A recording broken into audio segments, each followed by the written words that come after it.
So do you want to start with any questions first? No? So we said last time that an exponential pattern is something to do with the loss of all information except for the average. That's correct. I haven't gotten much time to think about it, but I can't immediately get from the things I know about the exponential distribution, which is things like memorylessness and the shape of it or whatever, to that statement. And I was wondering if you had like a couple sentences on why why that means that. Let me think about how I want to say this. There's the simplest mathematical way to do that is if you maximize the entropy. So you just write out the entropy P log Pi for the distribution, and you maximize it subject to the constraint that the mean has to take on a certain value, and then see what probability distribution results from that maximization. You get the exponential distribution. That doesn't answer your question because you're asking for an intuitive explanation, but the simplest mathematical description is that the distribution that has the highest entropy subject to the constraint that the mean is fixed and values are positive is the exponential distribution. That then connects to a wide variety of other things.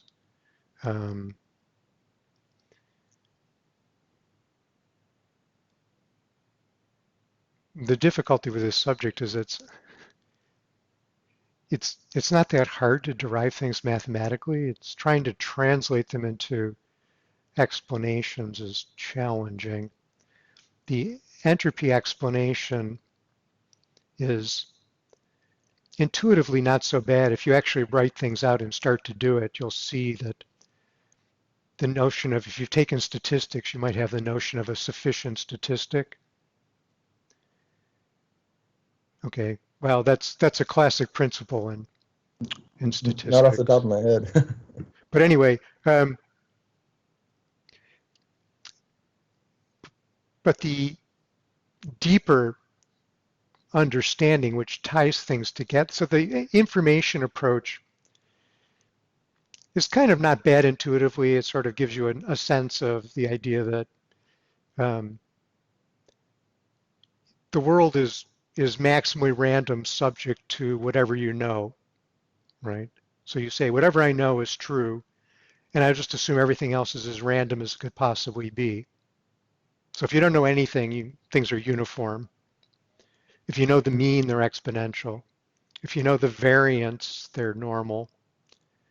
If you know the mean well, let's see, if you know the mean and the geometric mean, they're gamma. But that's not really and so there's a whole subject called maximum entropy, and it was introduced by Jaynes. And Jaynes' goal was to show that initially he ended up having a much broader set of approaches, and reading Jaynes is actually very interesting. He was very brilliant and very creative. Really makes you think a lot. But he initially started out by trying to show that the Boltzmann distribution, which is the exponential distribution, they're exactly the same thing.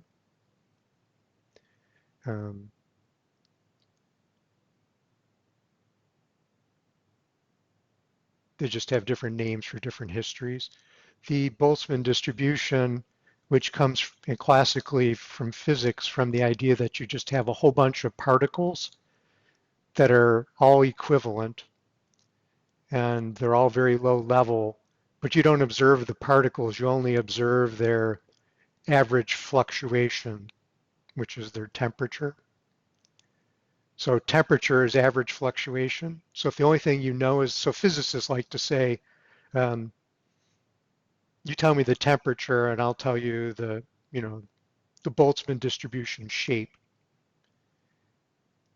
That's exactly the same thing as what I said, as saying you tell me the mean, and that's an exponential distribution. But in physics, Oh, traditionally, the derivation of the Boltzmann distribution is done through a sequence of steps, which start with the notion that at some very low level, there's all particles are identical and indistinguishable. It's called the microcanonical ensemble. And then they're all acting stochastically independently and can't differentiate them. And so technically that gives you a multinomial distribution because you have particles. So you have it's discrete. But as you have an infinite number of discrete particles, then you get a continuous pattern. And then if you say something about the average behavior of the particles, that's what gives you the exponential, the Boltzmann distribution. Jaynes wanted to say, that's all true. I'm not going to argue with that, but that's much too specific because you see the exponential distribution, the Boltzmann distribution, you see it in economics, you see it in biology, you see it in all sorts of places where invoking a microcanonical ensemble just makes no sense at all. And so it cannot be true that the microcanonical ensemble is the fundamental basis of the exponential Boltzmann distribution because you see it arising in places where that makes no sense at all. So you have to understand it's quite reasonable that the microcanonical ensemble gives you the exponential distribution, but it's inappropriate to say that the exponential distribution necessarily arises from the microcanonical ensemble, right? Which was my point last time. And so Jane said, well, if that's not so, what's really going on? Well, what's really going on is we know that by the second law of thermodynamics that entropy always increases.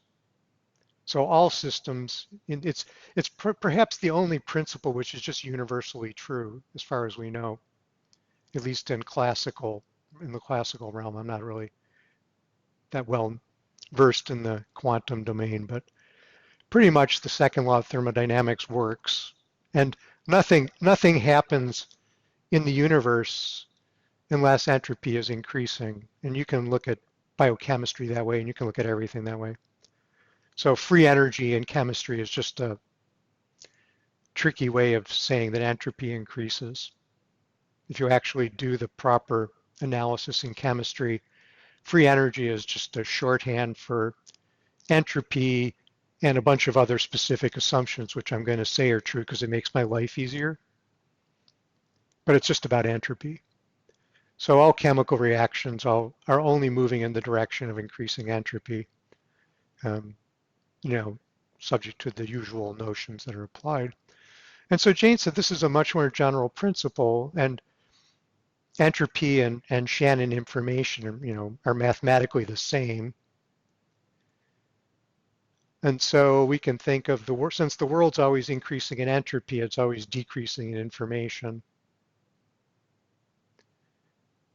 And so we can think of the world basically as the world is just always going towards maximum entropy, minimum information. But sometimes there are constraints, like we know, as informationally, we know the mean. Or in terms of entropy and dynamics, there's something that constrains the mean value to be constant. And everything is free to move around as long as you keep the mean the same. So mathematically, you do that with a Lagrangian multiplier. You just maximize some maximand and subject to a constraint. And that's a Lagrangian multiplier. Mathematically, it's actually extremely easy to do. It's just a couple lines. So calculating maximum entropy distributions is really easy. You just, write out entropy, you take a derivative, and you solve it. And you've pretty much got what the distribution is. And so, but Jane said, well, that's all fine. But maybe in physics, really, the microcanonical ensemble, maybe it's just kind of a fiction. Maybe you don't really need it because you already believe the second law of thermodynamics is true, and you believe that's true, and you see no exception. The microcanonical ensemble is just a fiction that you made up. There's no evidence that there's anything like a microcanonical ensemble, and it just gives you the answers you want. That's the main reason it's been around for so long. So, but having said all of that, I would back up and say when you actually look at the equations, what you actually see is that a couple of symmetries and invariances are what really matter. There's the exponential distribution, and Feynman talked about this in his statistical mechanics books. The exponential distribution is shift invariant, which is what's associated with the memoryless property. If you just add a constant to all your observations, it doesn't change the distribution at all. It just moves it. And you can see that from the mathematical form. It's e to the minus lambda x. So e to the minus lambda x plus a is e to the minus lambda a plus e to the minus lambda x. But e to the minus lambda a is just a constant. So you're just multiplying the distribution by a constant, but you know by the law that probability has to sum to 1, that if you multiply a distribution by a constant and then you normalize the probabilities, the constant disappears. So the shift invariance of probability distributions arises from the conservation of total probability. And so the fact that the most basic distribution of the fact that, so this is what killed, when I was a graduate student, I did some graduate work in statistics, and I took a formal probability theory course. And I was just like, why are all those probability distributions e to the minus something or some form that quickly translates into that? Just like, why is it like that? In my math professor, the professors are like, well, you do the derivation, that's what you get. But actually, there's a simple answer. They all look like that because of the conservation of total probability. Now, we tend to think of the conservation of total probability as trivial. It's just like, well, you're just normalizing. There's nothing there. But that's not really true because you are, in fact, insisting on a conservation. Every conservation goes with an invariance. That's one of the deep principles in mathematics. That's called Noether's theorem. And she was a she. She did that in response to general relativity and Einstein's work on invariances. And so our modern focus on conservation laws in physics and so on, it really all comes from the fact that we understand that conservation laws and invariances are dual, they're the same thing, and that all of physics derives from conservation laws, which is to say all of physics derives from invariances. So probability distributions look the way they do because it's so trivial that people have a hard time believing it. They just tend to discount it, but it's just true. The fundamental form of probability distributions arises from the fact that you insist on normalizing the total probability to be all probabilities are non-negative and they add to 1. That has a 1-to-1 correspondence to shift invariance. So getting back to your original question about where's the memoryless property come from and so on, it comes from the conservation of total probability, which gives you shift invariance. So all continuous probability distributions are basically have an exponential form, but what they do is they take the measurement, instead of it being x, they transform it somehow. So if you take x and you transform it to be the log of x plus some constant times x, then you say then your distribution is e to the minus lambda times the log of x plus a constant times x. That's actually the gamma distribution, and that's equivalent to a conservation of the mean and the geometric mean, because the average of the logarithm is the geometric mean. So the reason why is the gamma distribution so common? It's common because it's what you get when you when you constrain the multiplicative sum and when you constrain the linear sum. So you just conserve a couple of simple quantities. And so what happens is that metric, t to the t of x, so e to the minus lambda t of x, that's the canonical form of all probability distributions, e to the minus lambda t of x. That t of x then becomes what I call the natural metric, and the average of t is conserved. So it's just a generalization of the saying the average of the measurement is conserved. Instead, you take your measurements and you transform them. Now, transformation is quite natural because think about if we were interested in how big trees are. We could measure the circumference around the trunk. We could measure their height. We could measure their weight. We could measure the geometric extent of the root system. They're all measures of size, and they're all related to each other by some nonlinear functional transformation. For any given tree species, there's usually some transformation which will take you from height to weight, I mean, it won't be exact, but there'll be a scaling law which will tell you what's the relationship between the circumference of the trunk and weight and so on. And so there isn't really the idea that we put too much emphasis on measurements because we can measure the same thing in lots of different ways. But the information is really the same. It's all about size, subject to various transformations. And so there's sort of at base, there's a natural metric. And the natural metric all ties back to this e to the minus lambda t of x, that you're constraining the average of some metric. And when you find the right metric, then all the other measurements are just simple transformations of the underlying metric. I know this is a lot without any pictures or math, but sometimes it's actually easier to understand if you're forced to try to visualize a little bit. I don't know how much people are understanding, but we're almost done with this part because what's really interesting is that suppose then you have the canonical form e to the minus lambda t of x. So everything's exponential on the natural metric. And now you plot the probability distribution, and on the x-axis you plot the square root of t of x.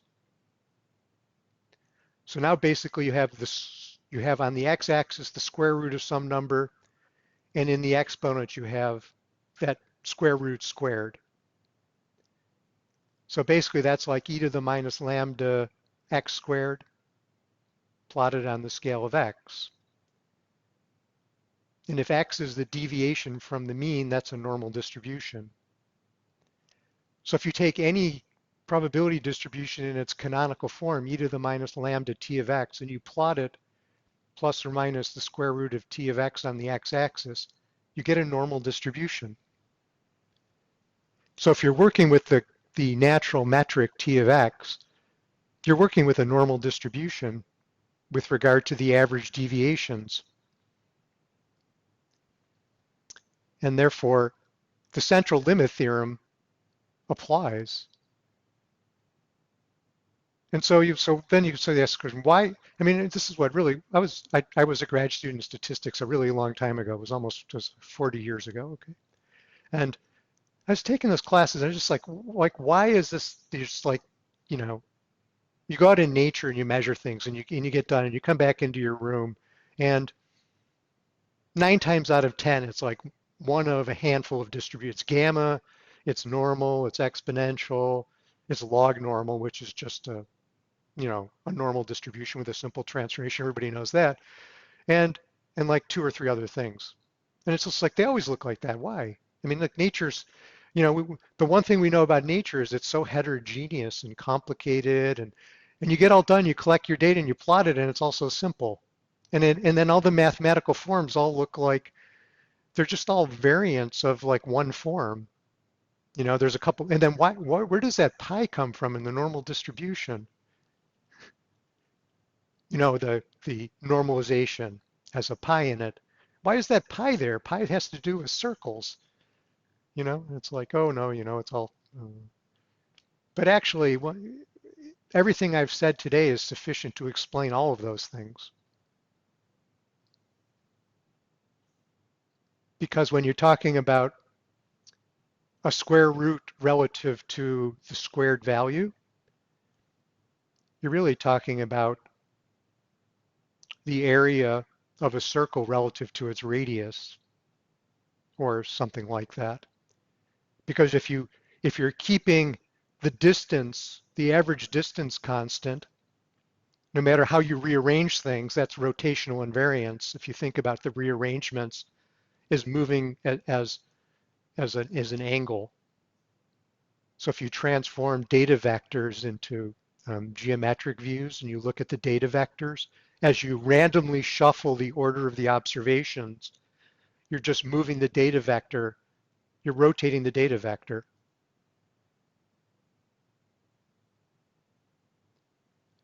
And so as you rotate the data vectors and you say, well, I'm basically keeping the distance constant with rotation, and that all works out nicely. So anyway, those are intuitive ways of showing you that the normal distribution is what you get when you get radial symmetry is the same thing as order invariance. So basically shift invariance you get from the conservation of total probability. Stretch invariance, meaning you can multiply your data by a constant, comes from the fact that you're conserving the mean. And then if you have rotational invariance, which means that you're order invariant, then you also have basically you then get the normal distribution. And those three invariances explain basically all common patterns.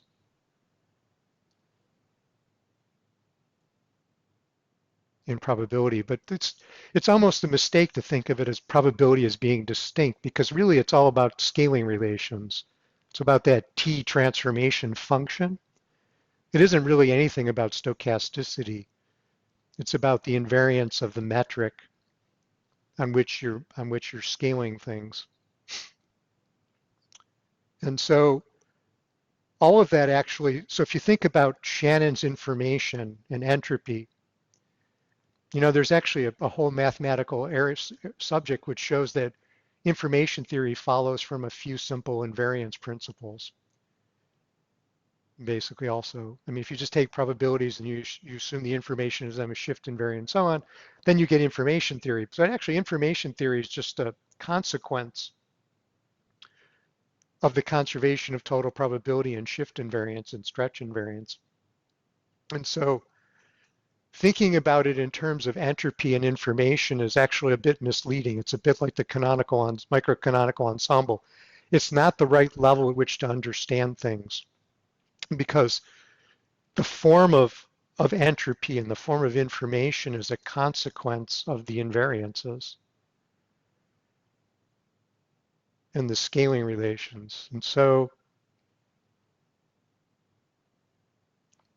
that's pretty much it, So that's that's evocative. I mean, you can't possibly understand all of that from a 20-minute verbal summary.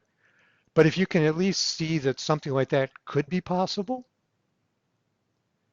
and that you kind of have a vague understanding of a few of the things I said, then actually I think that's actually intuitively a big step because you'll start to look at, you'll start to look at things when you start to look at probability distributions, you'll start to look at data. So I do this, I mean, you just pick up like PNAS or Nature, you'll just constantly see articles. Look at the probability distributions because about 1 in 2 or 3 articles in a science journal have plots of probability. Look at the shapes. They'll have all this complicated stuff that you don't understand, and then in the end you'll look at that curve and you'll go, oh, that's there's another family of distributions that and you'll learn to recognize those also. Oh, that's an extreme value distribution, which is the other major family of distributions, which we could talk about.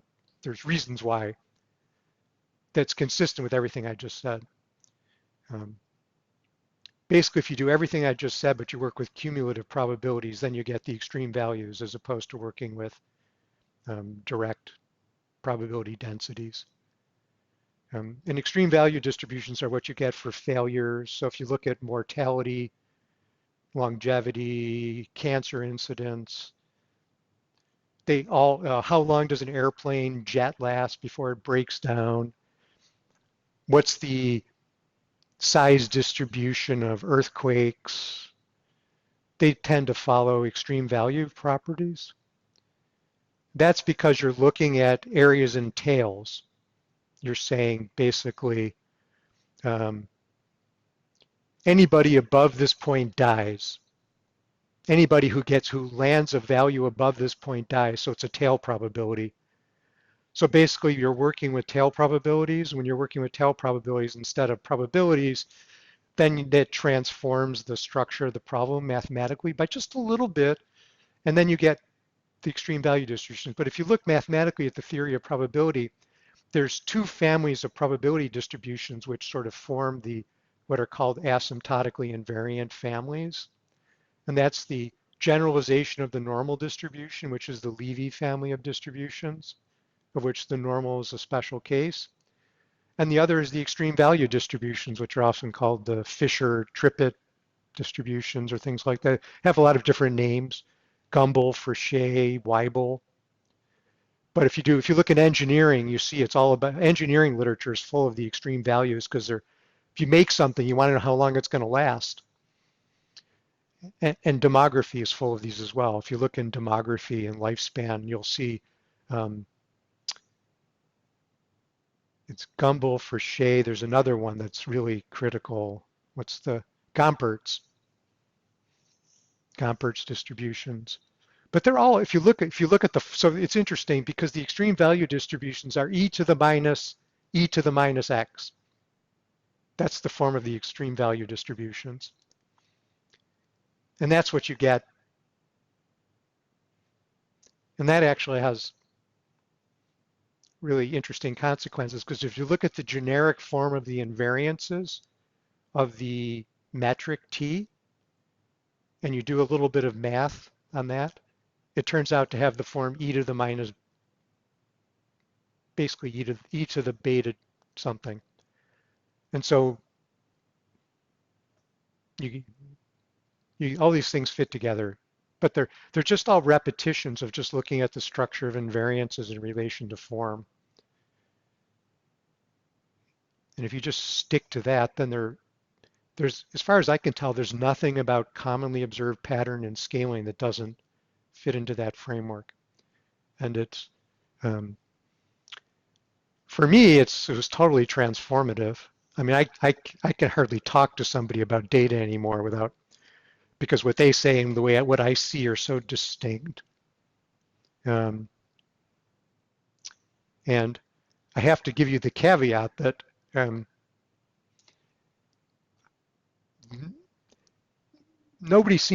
people don't seem to agree with, they don't disagree with anything I say. I've never found anybody who says, no, that's wrong. They just say they just don't like to look at the world that way. They say, well, actually, okay, that's all fine, but you're just describing what we see. Whereas the Boltzmann microcanonical ensemble is a derivation. You see the distinction, right? If you start with a microcanonical ensemble, you can derive the Boltzmann distribution. And so the argument of physicists or people interested in physical phenomena is that that's a derivation with physical insight. Whereas to simply say that you're just constraining the mean is just a description. It doesn't tell you anything about physics.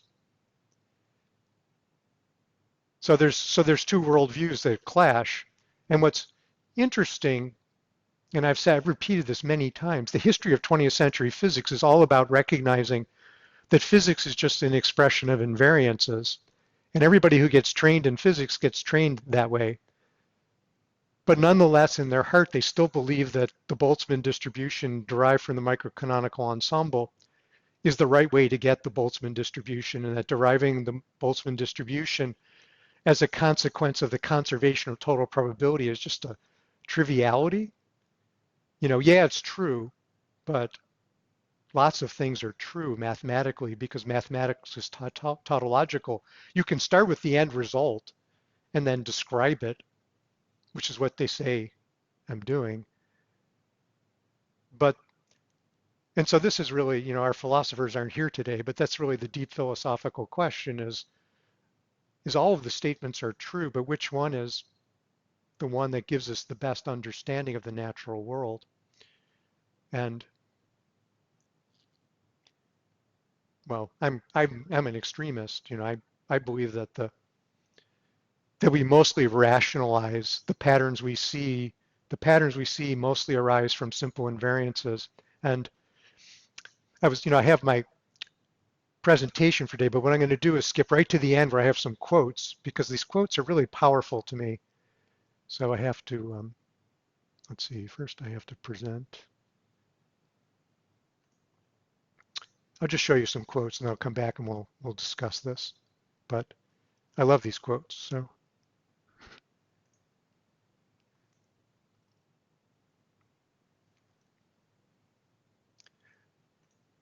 I showed you this first quote. Let's see. Yeah, you can see that.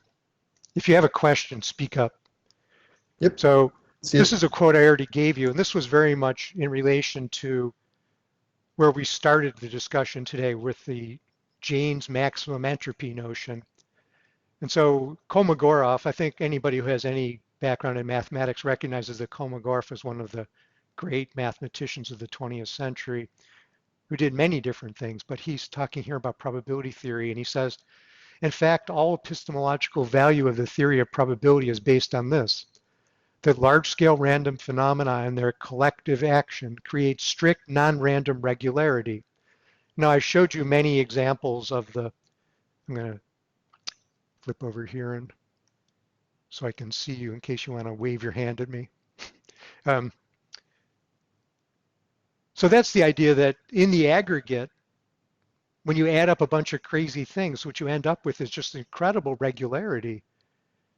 And he's saying that basically the epistemological, the sort of informative value of the theory of probability, so that's really in some ways what Jane says. If you just maximize entropy, what you're left with is the information that's really there because everything else is maximally random.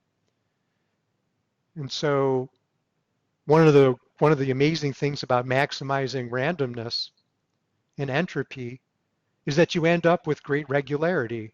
So the normal distribution is as random as you can possibly be, subject to the constraint that the average distance from the mean is kept.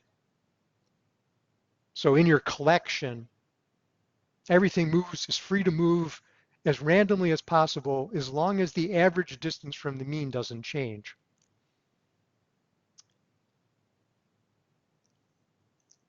All right, so this is a long quote from Steven Weinberg. Steven Weinberg was won a Nobel Prize. He's one of the 3 or 4 people who really revolutionized modern understanding of particle physics starting in the 60s, sort of following after Murray Gell-Mann. All of Murray Gell-Mann's work was based on symmetry. So, I mean, some of you may know who Murray Gell-Mann is or not. Murray Gell-Mann was probably, after Einstein died, he was probably the smartest person who lived for the following years after that. Um, and what Murray Gell-Mann showed is that the way you understand all of the particles that have eventually been discovered is by understanding the symmetries that have to do with the particles. And then Weinberg and a group of other people followed on and really showed how that worked for a lot of things. So all of the modern high energy physics really comes from Murray Gell-Mann on through Weinberg and that group of people. And so this is what Weinberg's also very interested in why things are the way they are, and he writes nice articles. So if you can read his articles if you want to just find somebody who writes very nicely. But he said it is increasingly clear that the symmetry and invariance are the same thing, group of nature, is the deepest thing that we understand about nature today. I would like to suggest something here that I'm not really certain about, but which is at least a possibility, that specifying the symmetry group of nature may be all we need to say about the physical world beyond the principles of quantum mechanics. So I feel pretty good about this because when I say all there is in probability is just a few symmetries, I feel like Weinberg, that's what Weinberg thinks.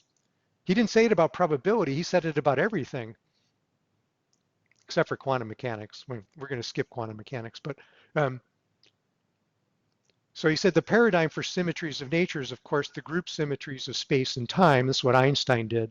These are symmetries that tell you that the laws of nature don't care about how you orient your laboratory, so direction, where you locate, that shift invariance, or how you set your clock. So that's rotational shift and shift in time and shift in space, or how fast your laboratory is moving, which is sort of like a stretch invariance, what I call, because it's just a multiplication. And so he says basically, this is what Einstein did. Einstein showed that, if the laws of physics should be the same in this location and in that location, in two different locations, then that imposes something about the laws of physics. The laws of physics have to obey shift invariance. And basically, Einstein derived the laws of physics by finding the physics that obeyed a few invariances. And so Weinberg says, well, maybe you just need to go all the way and say that there's actually nothing you can really say about nature except for the invariances that define particular attributes of nature. And I completely buy into that. And it's weird because physicists buy into it, but at the same time, probability theory and statistical mechanics seems to live outside of that. So this is Letterman. I think he also was another Nobel laureate in physics interested in these things. He said, this is just to emphasize what I said. It was Einstein who radically changed the way people thought about nature, moving away from the mechanical viewpoint of the 19th century. I would call Boltzmann. It was statistical mechanics, right? Towards the elegant contemplation of the underlying symmetry principles of the laws of physics in the 20th century. So I would say that that's just, if you want to go from Boltzmann statistical mechanics to an Einstein, it's not fair because Einstein didn't really say anything about this, but if you want to go to what should be a modern view of probability and pattern, you should do the same thing. You should move from a mechanical view to a symmetry view. And so that's my defense for why I would like to view pattern through symmetry, and why I'm surprised that physicists say that I'm taking the physics out of the problem and I'm not deriving anything. But this is the tension. Freeman Dyson, I think many people have heard of Freeman Dyson, is very famous because he was first of all a great physicist, but also a great writer. He said Einstein enlarged the vision of nature even more than Newton. Newton saw nature as dynamical, mechanical. Einstein saw nature as geometrical, which is ultimately about transformation and symmetry. And that was a sort of celebration of Einstein. Anyway, so, oh yeah, we could talk about that, but I'll pause there. And I have a quick question. yeah. So if I think about the gamma distribution and how maybe we said that could describe the incidence of cancer, Yes. and from the observed distributions of the incidence of cancer, I can maybe people have inferred what we would call now mechanistic derivation that says there are 5 or 4 discrete stochastic steps that Yes. occur. They're independent. Okay. Now we have the view that no, the process that gives rise to cancer is simply a process that retains information about the arithmetic and geometrical mean. Yes. What? So now I'm thinking, okay, now I have a more fundamental understanding of that. But how can I ever use that? I feel like I'm always just I have to obey my, my mechanistic derivation. I always have to go back to a mechanistic derivation. So what do I do? Do I know something truly more about it now, or what do I? Well, so that's actually how I got into the subject, right? I told you before, because I was studying cancer, and I was studying the multi-stage model of cancer and the gamma distribution. And so I have, as part of what would be a presentation today, I was going to do that. So let's go back. Does anybody else want to make a comment? Otherwise, I'll answer that. I had a very similar thought, so I'm interested to hear. Yeah, no, that's a great question. I think that's a great question because it was the question I had, and it was exactly how I got into it. Because you don't want to you don't want to lose the world either. And so this was the challenge I had. So let me see. So that was the perfect setup question-wise. So I need to do this and this. And then we're going to go to here. And I'm going to see you. Okay, so I can see you. Okay, so let's see if this works. Okay, so there was a long part that I skipped in this presentation, so I'm going to get to cancer next, in the next slide.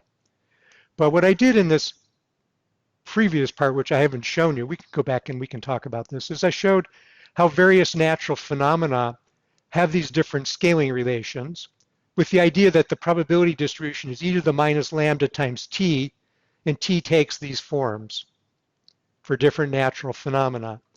So for power laws, which are very common, t takes the form of, should be log z, but in fact for positive numbers you never just use the logarithm, right? Because the logarithm of a small number is negative, and if you're only working with positive values, the logarithm then has to have a constant added to it.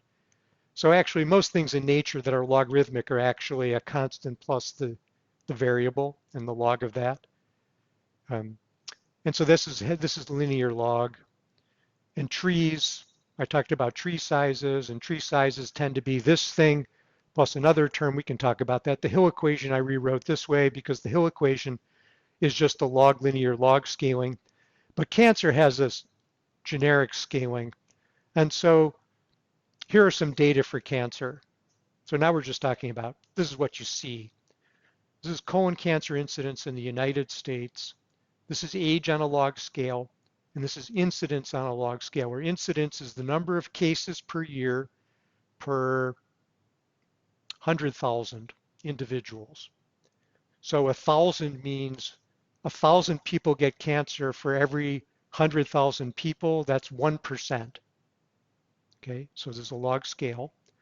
So this is cancer incidence per year. So you can see by the time people are 80, they're almost getting cancer at 1% per year, colon cancer 1% per year. Not quite, but it's getting up towards 1% per year, just to give you an orientation.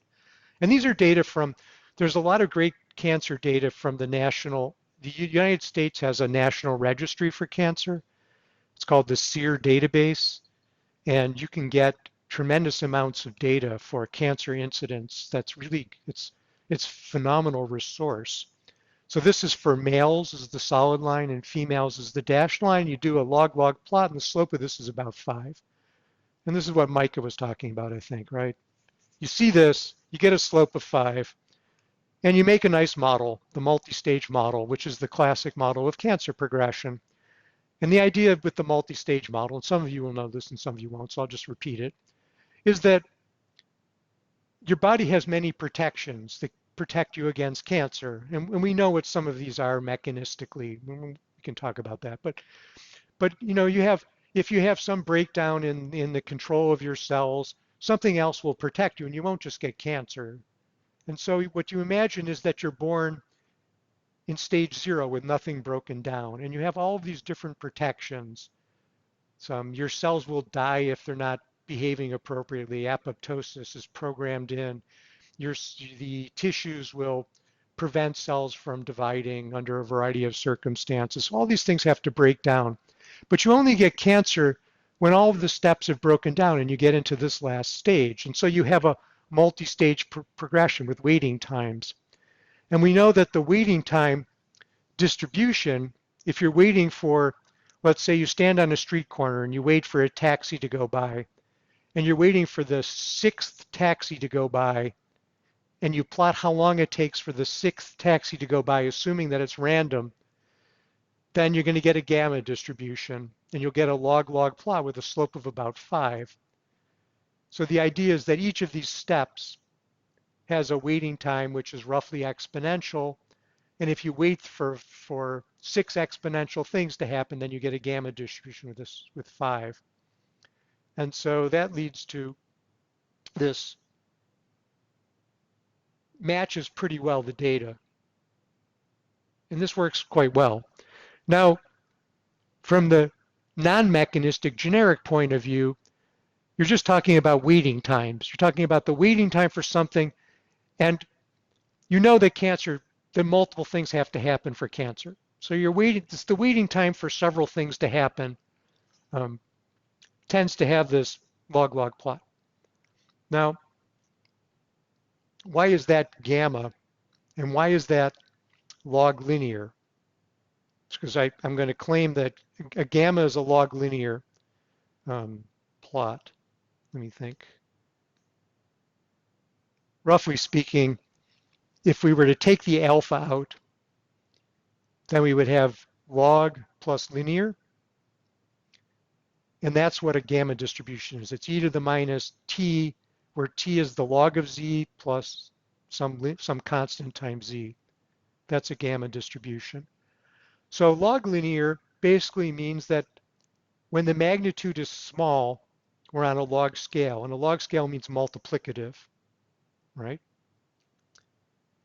And linear just means you're basically on a normal linear scale like we tend to think of everyday life. So now why would waiting time for something like this be log linear? Well, when you're very young and you're down here, the only way you can get to here is if many things happen more or less simultaneously. All of these things have to happen in a very short period of time. And if we suppose that these things are happening independently, what's the probability of a bunch of independent events is the product of the probabilities, right? You multiply them. If I say, what's the probability of getting 2 heads? It's the probability of getting 1 head times the probability of getting a second head. We multiply. So when you have a lot of things that have to happen, you're multiplying the probabilities of events. So multiplication it basically gives you a log scale.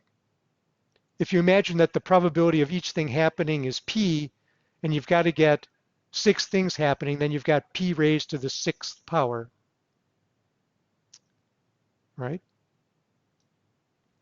And if you imagine that the probability that something happens is proportional to the time interval, so the probability that something happens in a time interval t is p times t, right? The probability that something happens per second times the number of seconds. So if something happens with a probability of 10 to the minus 6 per second, and we wait 10 seconds, then the probability of it happening is 10 to the minus 5th.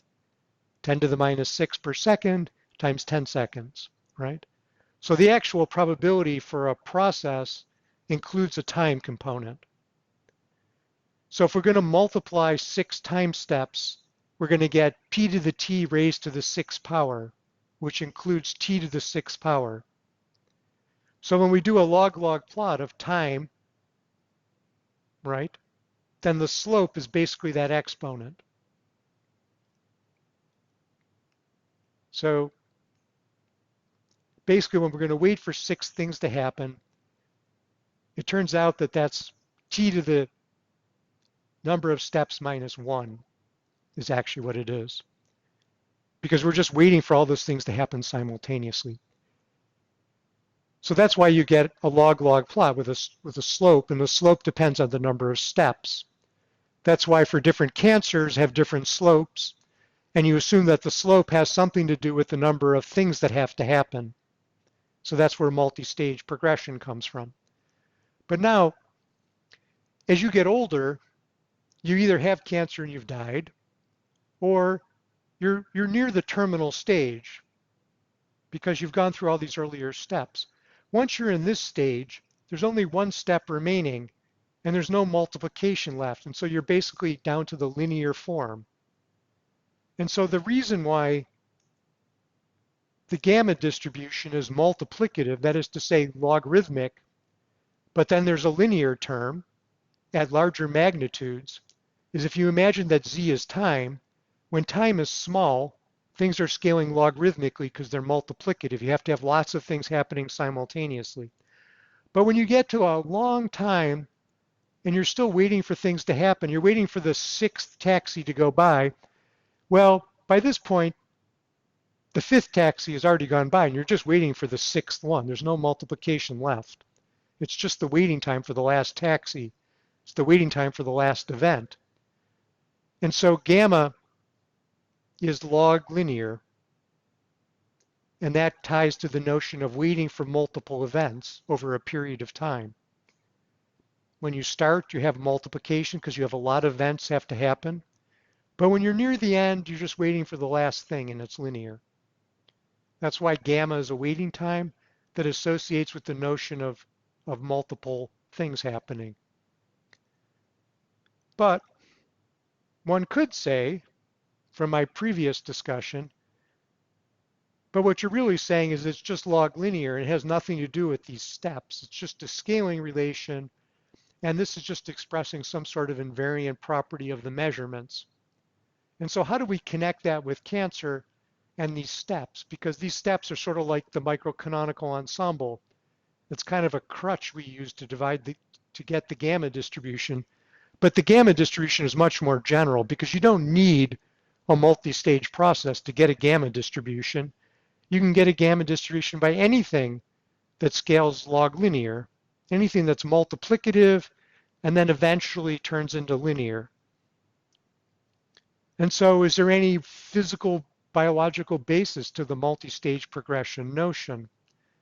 And so this was the brilliant idea, and I talked about this really at the start of class, and we'll come back and repeat it, the start of the quarter. So you've got this slope of 5, and so this was known in the 1940s and 50s and was something that motivated Armitage and Dahl actually came up with the multi-stage progression theory in the 1950s.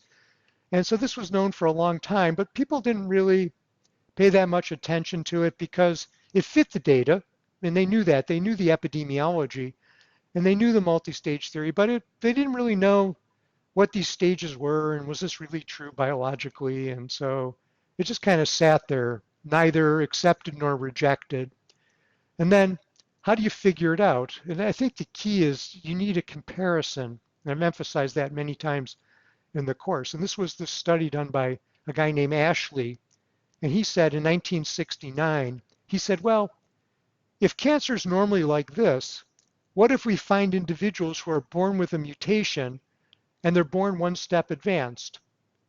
Then they should have the same process and they should have the same kind of epidemiological pattern, but the number of steps is smaller, and so the slope should be reduced. So if you find people with a mutation, the prediction is you should get, of course, these people will have more cancers, so the incidence should be higher, but these people will have a lower slope on their age of onset because they have fewer stages to go through. So we predict a rise in incidence and a decline in slope from this theory. And so he collected data on people who were born in pedigrees, who were born with a mutation that was known to cause colorectal cancer at a higher incidence and was inherited in families. And so it was a mutation. And here are the data, and these are data that I replotted, but it's the same idea, but done later. This is the data that I showed you before for colorectal cancer incidence. This is a log 10 scale here relative to a million. So 10 to the 1, 10 to the 2, 10 to the 3, 10 to the 4 per 10 to the 6th. Okay, so the scaling is a little different, but it's the same thing. This is the curve I just showed you previously for cancer incidence in the population. These are people who are born with a mutation. So their incidence is higher by a lot, as you would expect. Remember, this is a log 10 scale, so this is a lot higher. And pretty much they all have cancer by the age of mid-40s. But the slope is actually less. And so I actually calculated that, and the slope is, at all ages, the slope difference is about 1.5, which is not too far off from 1 that you would expect by being one stage advanced. So the slope here is just a little bit more than 1 less than the slope here. And so that says that here's a mechanistic connection that actually makes the multi-stage theory relate to the data. And so this brings the gamma pattern alive, so to speak, by animating it with a connection to a mechanistic basis. So it isn't that you cannot study pattern because they're generic. It's only that you have to be careful and figure out how you're going to do it. And so the way you do it is here's the patterns of failure. These are very generic and they're very hard to understand by themselves. But if you go down to the genetics and connect the genetics to a mechanism, and we now know what that mutation does mechanistically, it's the mutation is the APC gene, and I can tell you what the biology is if you're interested. And then that connects to the patterns of failure. And so we end up with a complete picture that really explains these patterns. So this is gamma, and this is more or less like a gamma, but we can see how we get from here to there and how this all connects by recognizing that we have a comparative hypothesis and prediction which gets below the surface of the underlying pattern. And so we don't have to give up our interest in biology. We just have to be honest about how we can make an inference about pattern in relation to mechanism when we have these generic patterns, and it's quite doable. But a lot of the way in which hypotheses are tested in biology doesn't really do this. It takes the pattern as somehow informative about mechanism, more informative about mechanism than it really is. What it is it gives you a place in which you can test mechanistic hypotheses, but it doesn't inform you about mechanism by itself in the way that many people tend to interpret. And so this is all doable, but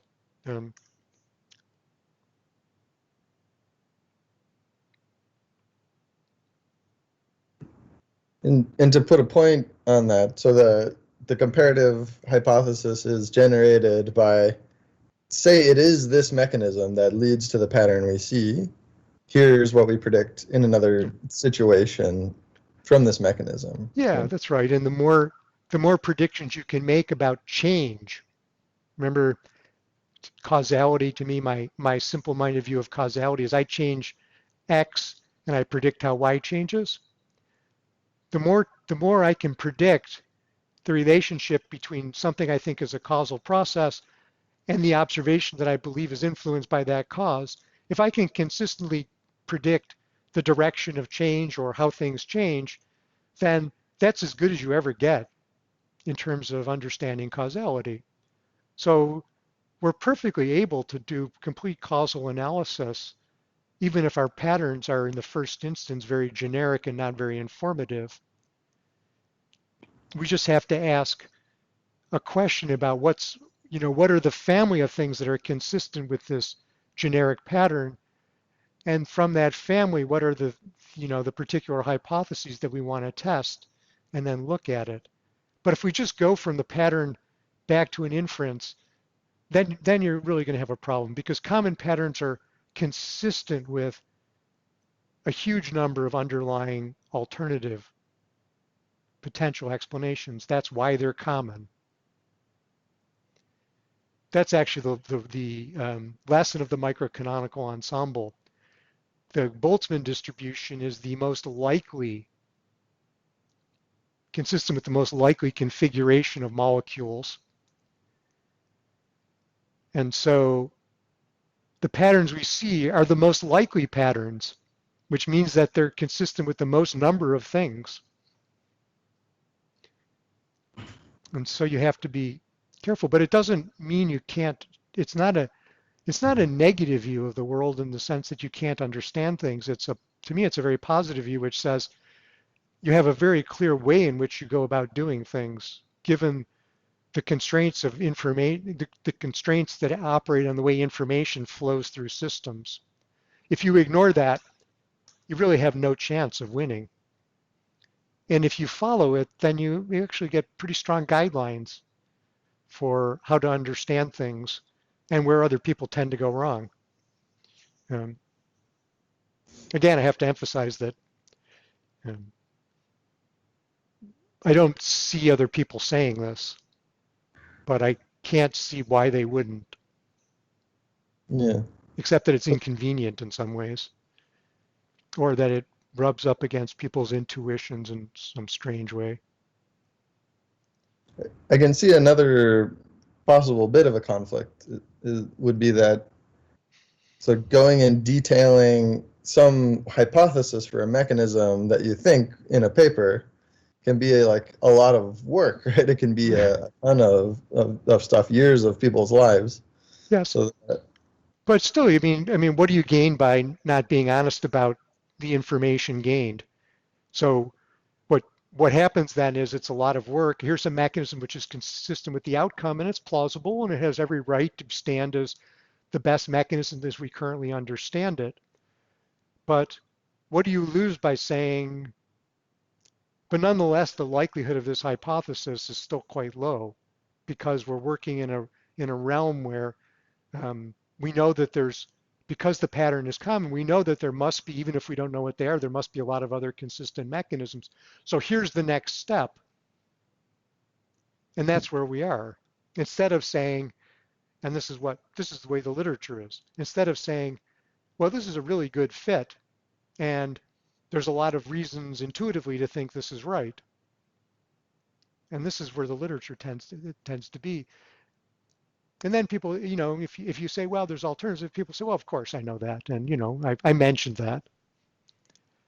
But it's a sort of a strange duality. It's mentioned, but it isn't taken seriously enough.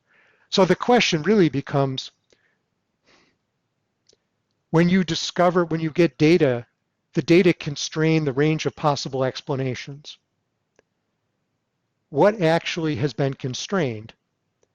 What's been constrained is that you know that um, that the explanation must be consistent with a particular kind of pattern in the data, and that says that the process that generates the pattern must have a particular input-output relationship, and it must transform um, measurements in a particular way, and so it must obey a particular symmetry itself.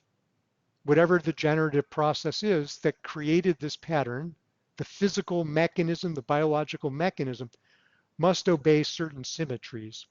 And so we now know that we can search in a narrower space of causal models.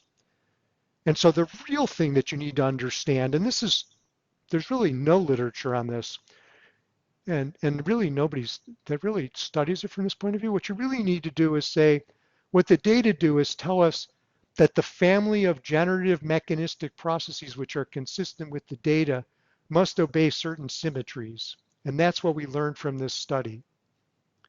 And that's a mathematical challenge that hasn't really been raised, much less addressed. And I believe that it's doable, and that that there are people who have the mathematical skill to answer that kind of problem. It's a question of, functions are just input-output machines, right? So it's just a question of understanding the symmetries over functions. And there's ways of doing that, like the Lie algebras and things like that, which basically are ways of looking at symmetries in terms of dynamics, but dynamics is just an input-output transformation.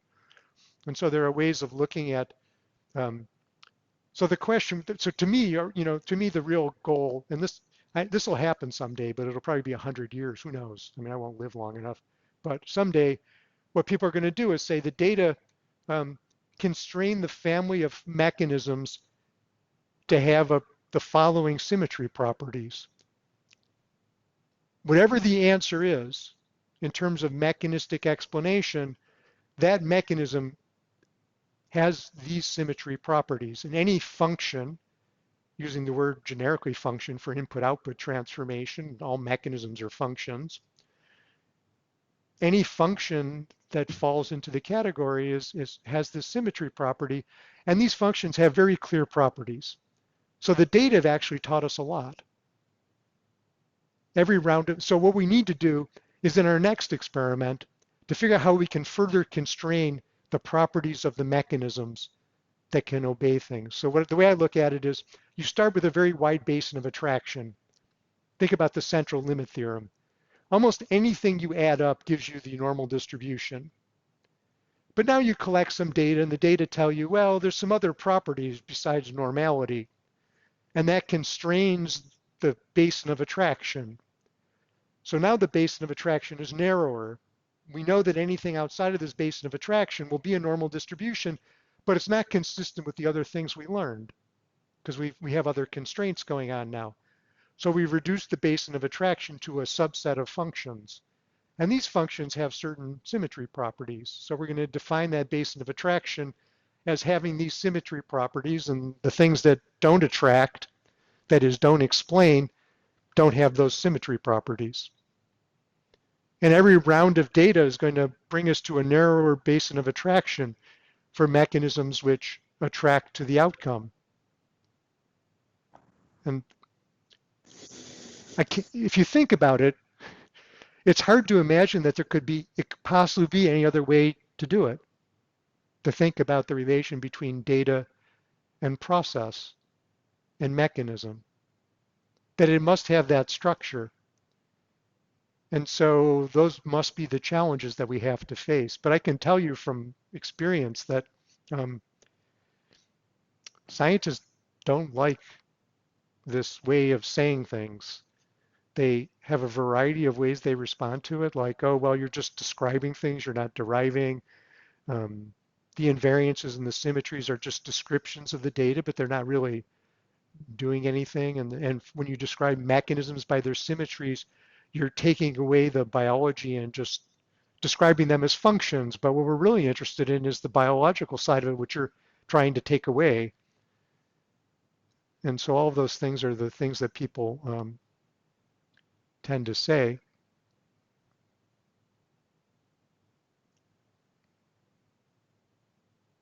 I don't know.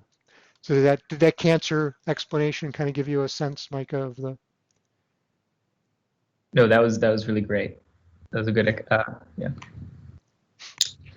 Because I'm kind of working on something similar to the cancer project, where most people, I mean, I guess in the idea we're coming up with is like, oh, a lot of people are saying that cancer is due to like the multi-step mutation process, but we're trying to say like, oh, there is another generative process that is consistent with it, and it could be like widely seen. But now this class has really helped me think much more clearly about that. So yeah, I mean, that's actually, yeah. I mean, all cancer processes are in some sense multi-stage, but there are quite strong variants. So there's clonal expansion is one of the big variants that really changes the dynamics, for example. And anyway, I'm very interested in that because I wrote a book years ago that was basically looking at all the broad family of mechanistic explanations that would be consistent with the data. Yeah. So I think it's a really important subject, and I think that cancer is the kind of the test case for our ability to link these kinds of mechanistic explanations to patterns. Best data for pattern, and a lot of times the most interesting insights into biological mechanism. So yeah, a lot of good things there.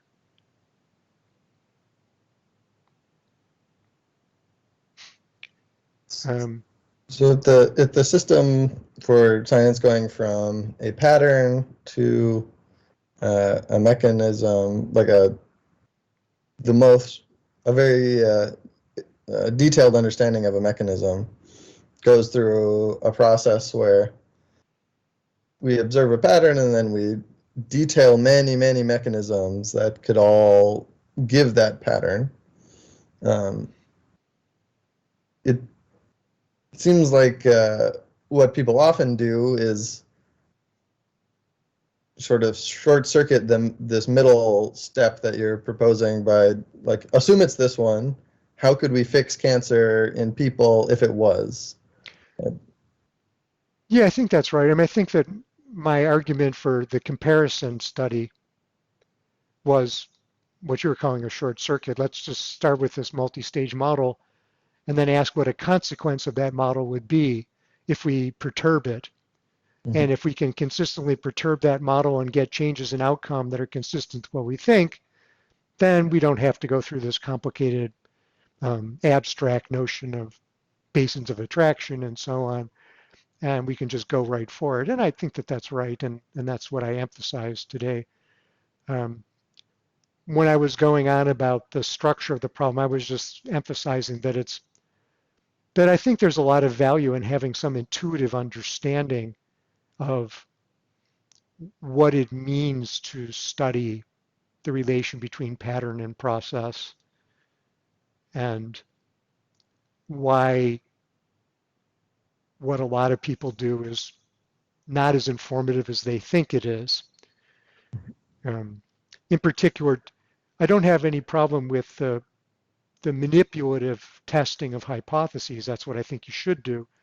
I have a bit of a problem with, here's a mechanistic model and it fits the data. For example, I've talked about tree sizes, and I said that tree sizes have a very consistent pattern, which is actually not that different from gamma.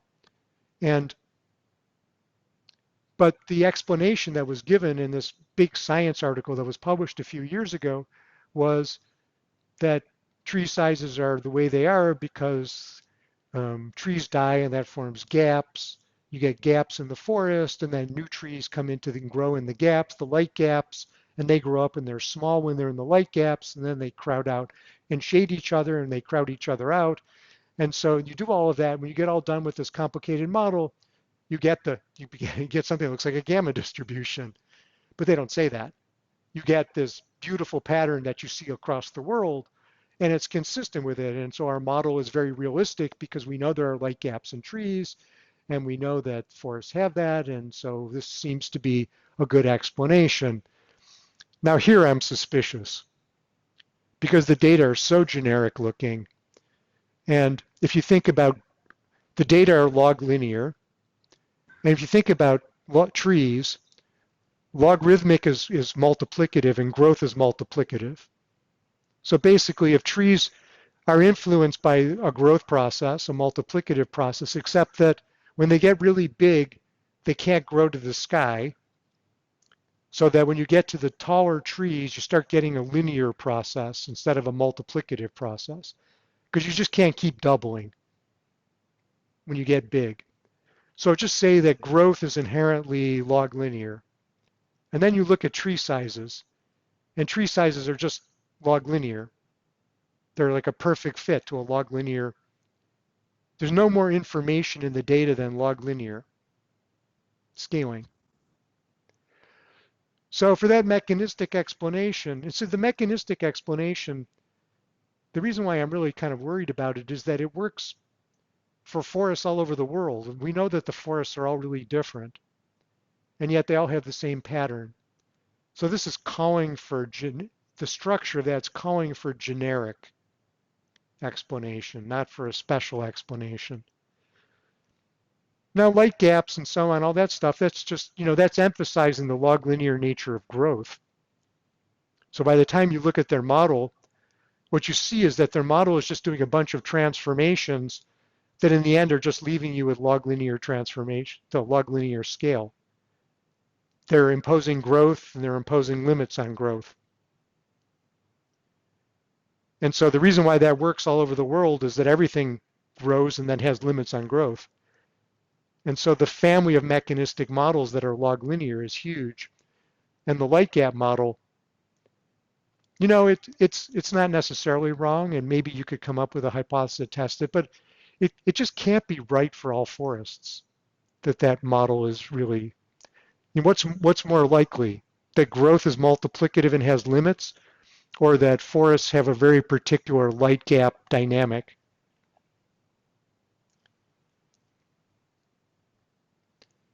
And if you take their data and you plot it the way I like to plot it, which is to say the natural metric is log linear, and then you plot that metric t against the square root of t, and you take the actual data they collected, it's a perfect normal distribution. Their data are perfectly normally distributed on a log linear scale. I was able to see that. This is what I told you. I looked at that article. I looked at their data. I extracted the data from the figure by just scanning it and then just kind of eyeballing it. I stuck it into Mathematica. I said, it's probably gamma, because most things are. So I wrote down the gamma function. I just eyeballed the parameters, and I got a perfect fit. I transformed it on a square root scale, and it was like normal. It took me 15 minutes to take their data and show their data are normally distributed on a log linear scale. Now, to me, that's much more insightful about the structure of the data. Had they done that, they never would have gotten published in Science. Why? Because if you take your data and you show that it's a normal distribution, everybody's going to look at that and go, you collected a bunch of data and you got a normal distribution and you think you can publish that in Science? But it's much more informative. It's the same data. And I revealed the scaling process in a very simple way. I extracted all of the information in the data and tied it into a broad, consistent framework. And had I written that paper, I would have gotten sent back from the editors probably without review. They would have just looked at the main figure and they would have said, we're not going to publish a normal distribution as a lead article in Science.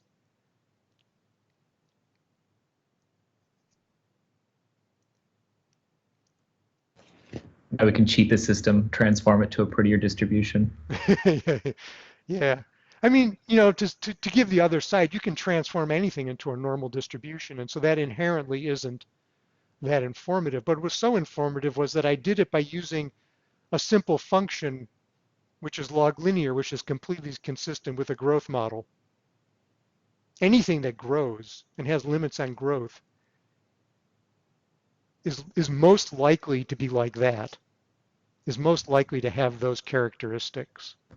Can I ask, those functions seem like so particular. Are they known to other people? Those transformations you made, like those scalings, are those like, how do you get those? You get your distribution? Well, yeah, I mean, when they plotted their data, what they did is, I'll show you a picture because maybe that's helpful. We'll see. But it's kind of interesting to see. I mean, this is what they did, and this is very common.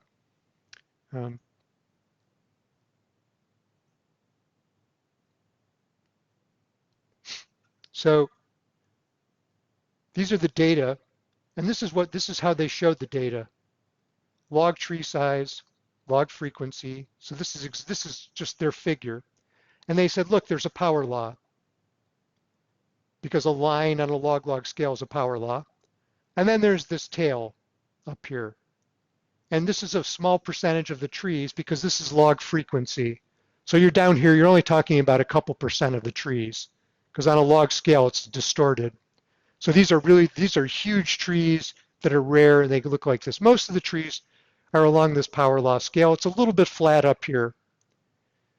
Okay? And so that's how they plotted the data. And so how do I look? I look at that and I say, okay, it's log, but it's bounded.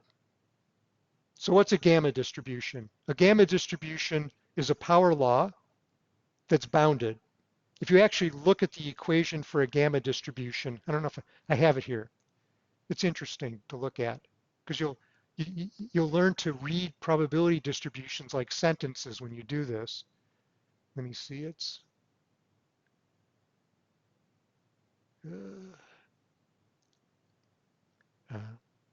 I have to go to another. Maybe I have to go to another place. Docs, other.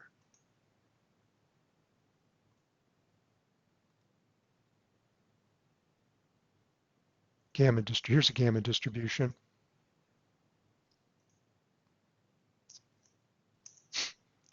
So this is a gamma distribution. The probability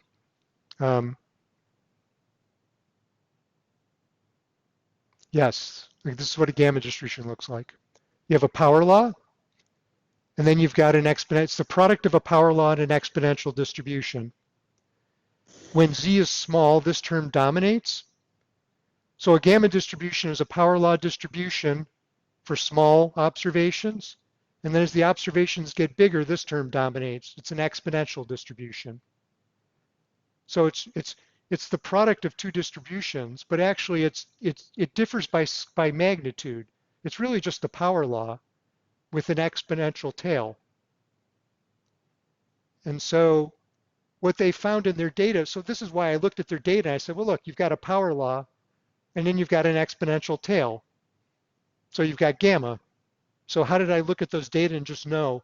Now you say, do people know this? Well, I mean, the gamma distribution is widely known, and people know this equation, but people tend not, when I say this, it's a power law and an exponential, they say, yeah, that's what it is. But people tend not to read these equations like they're sentences. I look at that and I read it. Logarithmic on small scale, power law, linear on big scale, exponential, gamma. And so they don't do that. And so when they look at their data, they go, well, it's a power law, and that's fine. But then they don't look at that and they go, look at, we got a power law with an exponential tail. That's just like yet another gamma distribution. That's what I saw. So I went and I said, okay, those are the data. And so I said, look, this is a gamma distribution, but I add in this alpha here because you never really just have logarithms on small scale, because then if z is small, then the logarithm of z approaches minus infinity, and data are never like that. There's always a constant here. So I use this. So this is gamma with an extra correction for reality. But otherwise, this is just what a gamma distribution looks like in terms of this t metric. So you've just got this parameter and that parameter, and then you've got e to the minus lambda t, so lambda is a third parameter, so you've got 3 parameters. So I threw this into Mathematica, and I just eyeballed those 3 parameters. I didn't even use any mechanism. I just guessed, and this is what I got by just guessing what the parameters would be to fit to the data. So it's perfect. And then I plotted it on the square root of t scale, and their data really, this doesn't show the data, but they were almost perfect. So I'm not sure if that answered your question, but you're sort of asking, do people know those functions and use them? And the answer is, like I've used this phrase before, the answer is yes and no. There isn't anybody who has any experience with data who would look at that and say, I didn't know that. I didn't know the gamma distribution had that equation. Yeah, you wrote the t function, but the t function is just an extraction from the gamma distribution. And I know the gamma distribution, I work with it all the time. So everybody would say, yeah, I know that. And yeah, everything you said is consistent, but they don't look at the data that way. You get that curve, you get a power law with a tail coming off. You should just intrinsically say gamma, power law, exponential tail, log linear. So you should see that in cancer. Now, you don't see the cancer data, usually aren't plotted that way, but you can plot the cancer data that way and see the gamma distribution in the cancer. Let me see if I can show you that, since at least one of you is interested in cancer. I have that. So let's show you the picture of cancer data showed directly with the gamma.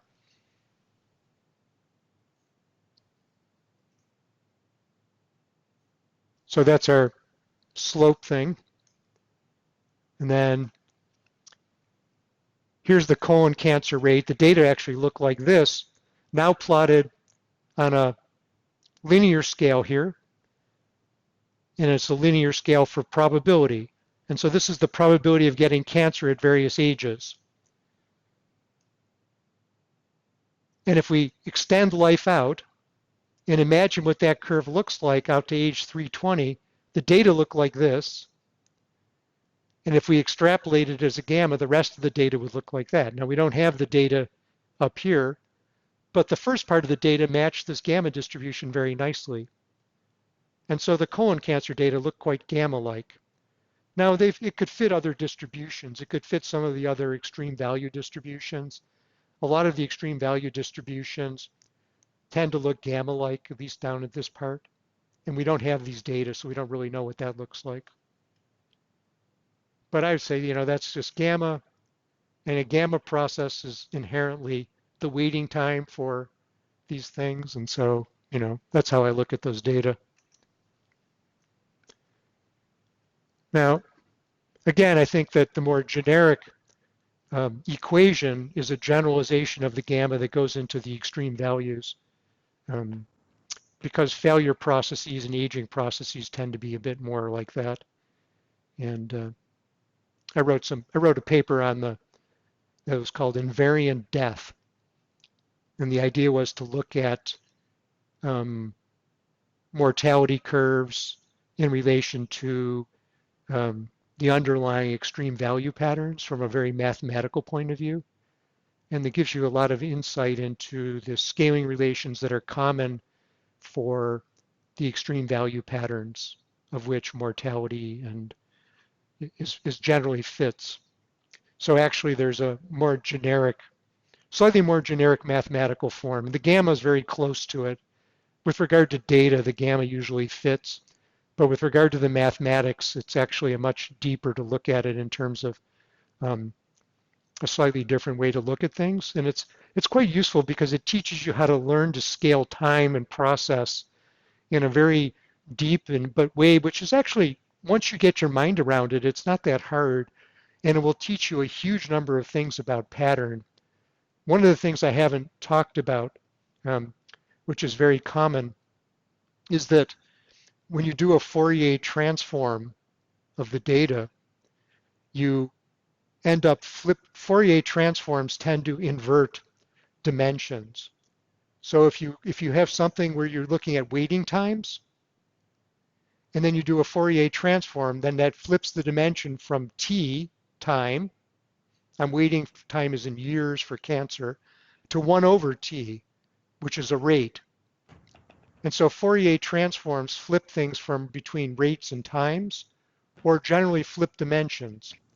And a lot of the common probability distributions are Fourier inverses of each other. And so if you look at classic probability theory and that uses Fourier transforms for their generating functions, moment generating functions, and all of those things, it's really interesting because the moment the generating functions are the Fourier transforms that are used for this mathematical trick are actually probability distributions themselves. They're the Fourier mirror image. And what the Fourier transform does is, mechanistically it transforms time to rate or measurements to 1 over the measurements. And a lot of times we collect data in times, but we're interested in rates, or we collect data in rates, and we're interested in times. And so if what you can do is train yourself to recognize that, for example, in a lot of situations, the gamma is good for rates, incidence rate.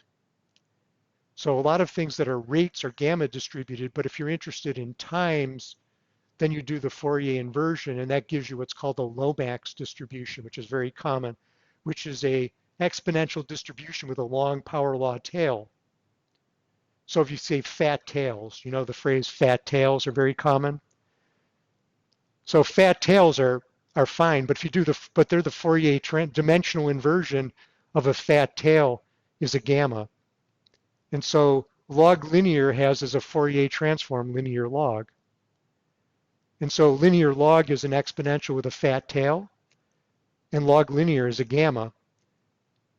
And when you see one, you'll learn to recognize, if you really work at this a bit, you see that, well, the data were collected this way, but that relates to this whole other class of data that are collected with a dimensional inversion that tend to be gamma. And so you begin to recognize the duality between what are called Pareto or Lomax distributions with fat tails and gammas, and you see that actually they're the same pattern. They're just dimensionally inverted. And so this Fourier transform, it's taught as a mathematical technique, but it has huge power for for conceptual understanding of pattern. And so I've looked at, it's interesting because I've looked at data that were about rates, and then I transformed them to waiting times. And so there was some, data with fat tails, and I transformed them and showed that there's a gamma waiting, that the gamma waiting times are consistent with the fat tails for the rates of things.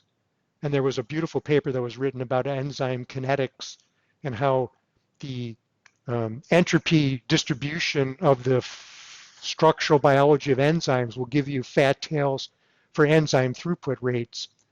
And so they had measurements that were fat-tailed enzyme rates associated with a mechanistic input. And I showed that if you just do a transform, then you get gamma waiting times for transitions through the process. And so it just shows the classic structure of common functional processes that are tied to mechanisms very beautifully.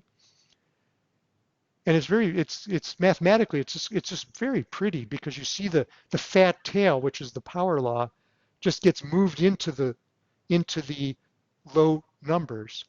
You're just taking the power law and you're moving it out to the tail, and you're moving the linear part down to the small magnitude because you've inverted. You've taken one over the numbers. Take one over the numbers, what was big is small, and what was small is big. And so it just gives you a huge connection of things.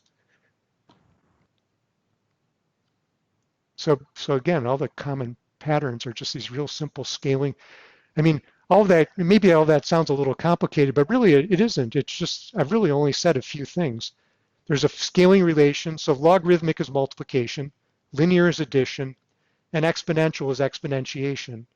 Those are the common arithmetic operations, addition, multiplication, and exponentiation.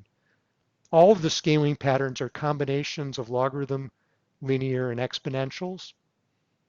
The exponentials give you the extreme value distributions and scaling patterns. So you get that.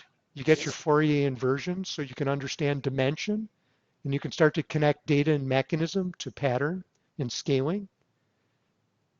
And all of these structures come from stretch, shift, and rotational invariance. And that's the whole package.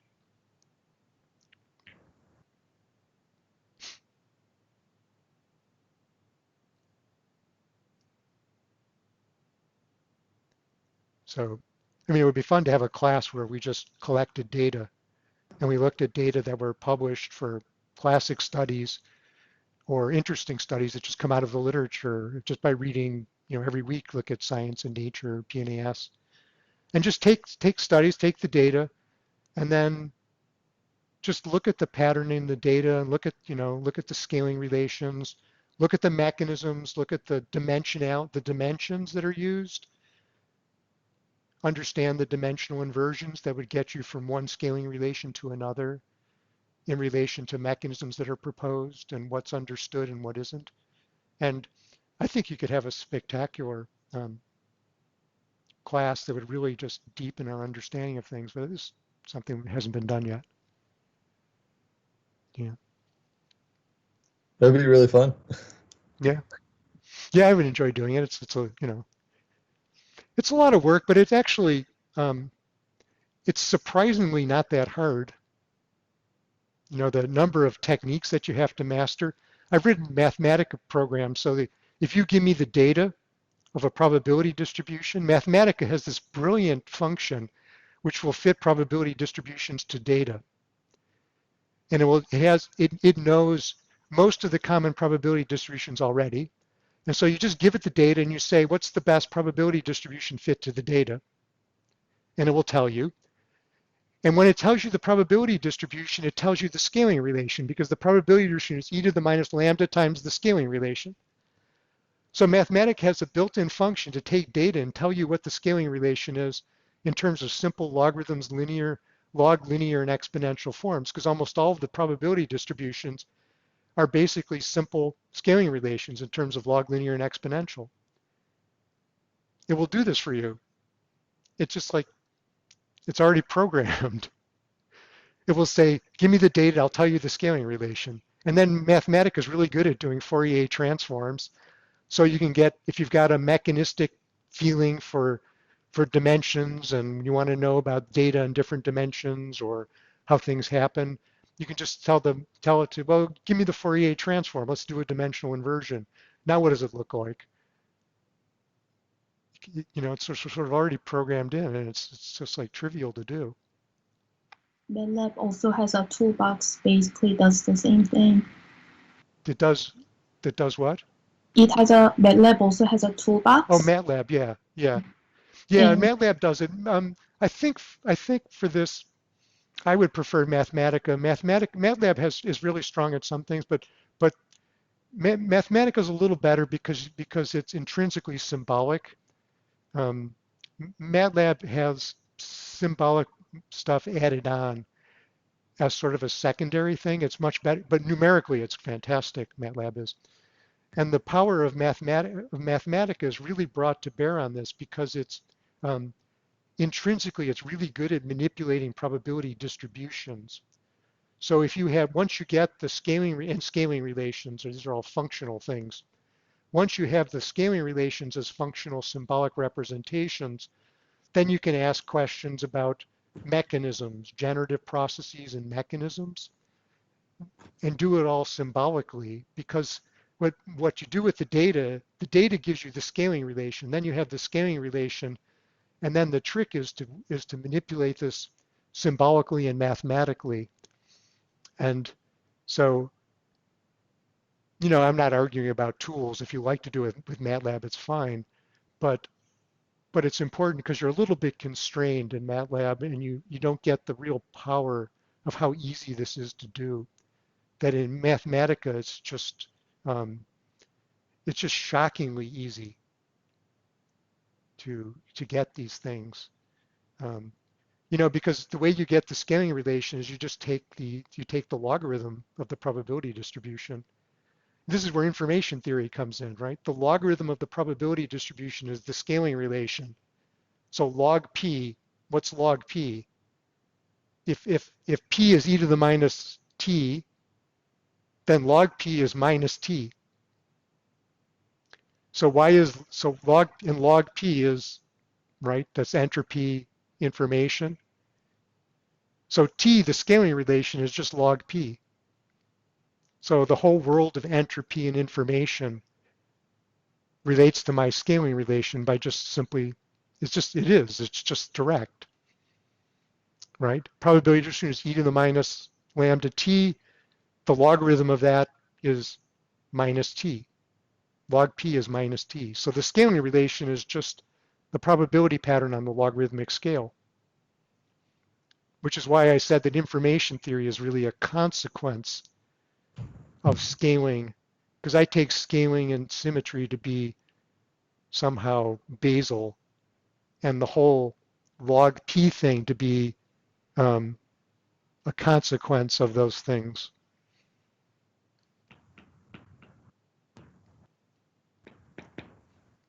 You don't have to do it that way. You can do it the other way. It's mathematics, right? So mathematics doesn't tell you that you have to go in one direction. Mathematics goes in both directions, and we have to make a choice. But I think just like Weinberg said, right, in his quote about physics, that if you make the good choice of starting with the symmetries, then everything else just falls into place, and you're left with the feeling that there isn't really anything else.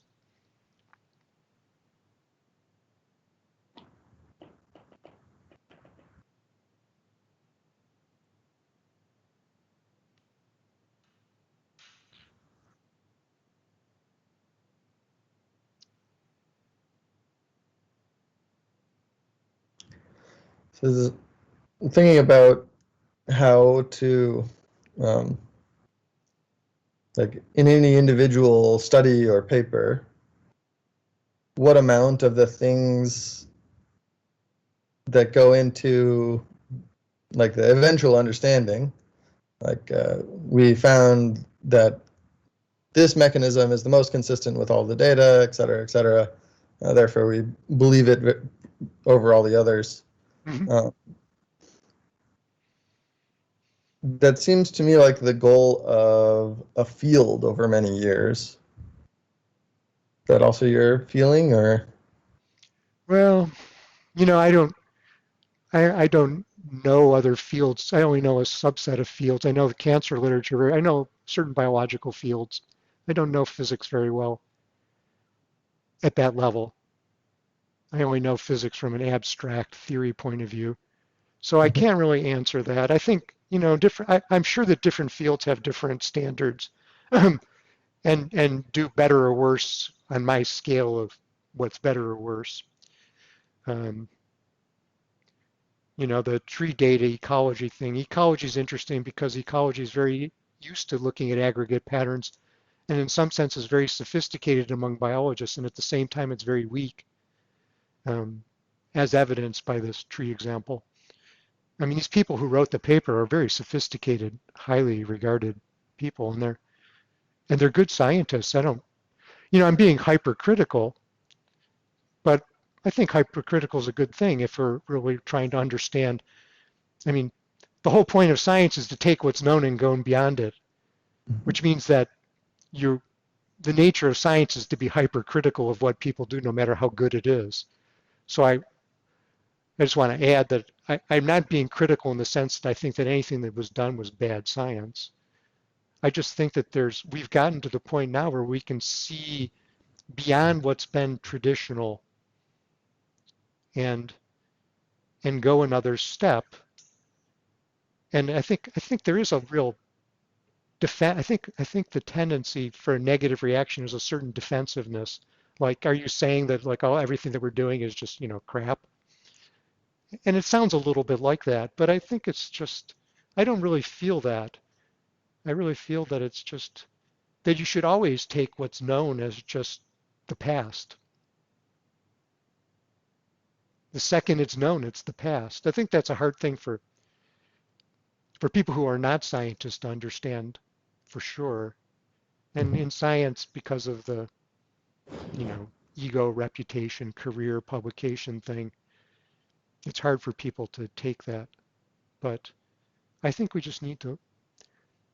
I think the standards can be pretty. Even when the standards are pretty good, I think there's still a big gap. That's my feeling.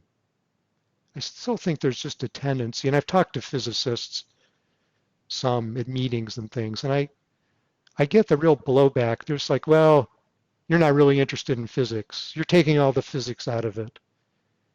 And I can see why they say that, but at the same time, I know that that's wrong. Yeah, I can see that. So There'd be I many think that reasons that's, for and I that. think that's exactly the same thing I get in biology too. Yeah. It's like in biology, I know the biology, so when I take it out, I know what I'm doing. In physics, they can argue that you don't really know what you're doing, and there's, maybe it's true. But in the biology, I know what I'm doing, and I know it's being ignored, and I can really see those connections. So, but I just think it's a big open area, Yeah. and I think I, no matter what you do in your work, you can incorporate these things and become better at seeing. for Um, sure. Yeah. I guess I asked because one of the things I've struggled with in writing papers is I have two advisors, and one of them thinks a good paper is this thing, and another one thinks a good paper is a different thing. And I'm trying to find my own definition for what a good paper is would be very helpful in dealing with both of them, because then I could say, well, I think it's this, right? yeah, I mean, I think you have to be careful. I can go 100% because I'm just sitting back, being the critic in the back row. Um, I think when you're working with real studies and real data, I think you need to work within the culture of the field you're working within, and at the same time go beyond it. And I think that's doable. It's a real skill, Yeah, yeah, is to be true to where you want to go without losing sight of where everybody else is. yeah, You have to bring people along and show them. So I think what works best is to do the analysis the way everybody expects it to be done, and to do that really well. And then to do a second look at the data from this alternative perspective, maybe in a second paper. Ideally, it should be in the same paper, but that causes some conflict a little bit with reviewers and with people. But to take the same thing, study, and just look at it from the second point of view and connect it to a different way of looking at things, and then just say, look, this is where we are, and this is the first paper, and this is the state of the art, and this is good stuff. But here's maybe tomorrow where we need to go.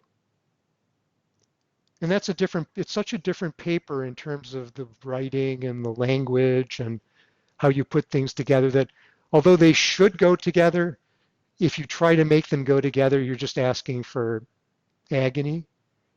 But I think if you do the first paper and you show you have the stuff, yeah, you're one of us.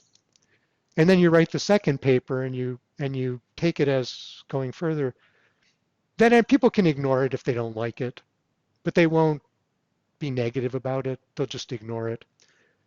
But there'll be a few people who will look at it and go, oh, look at that. I want to do that with my data.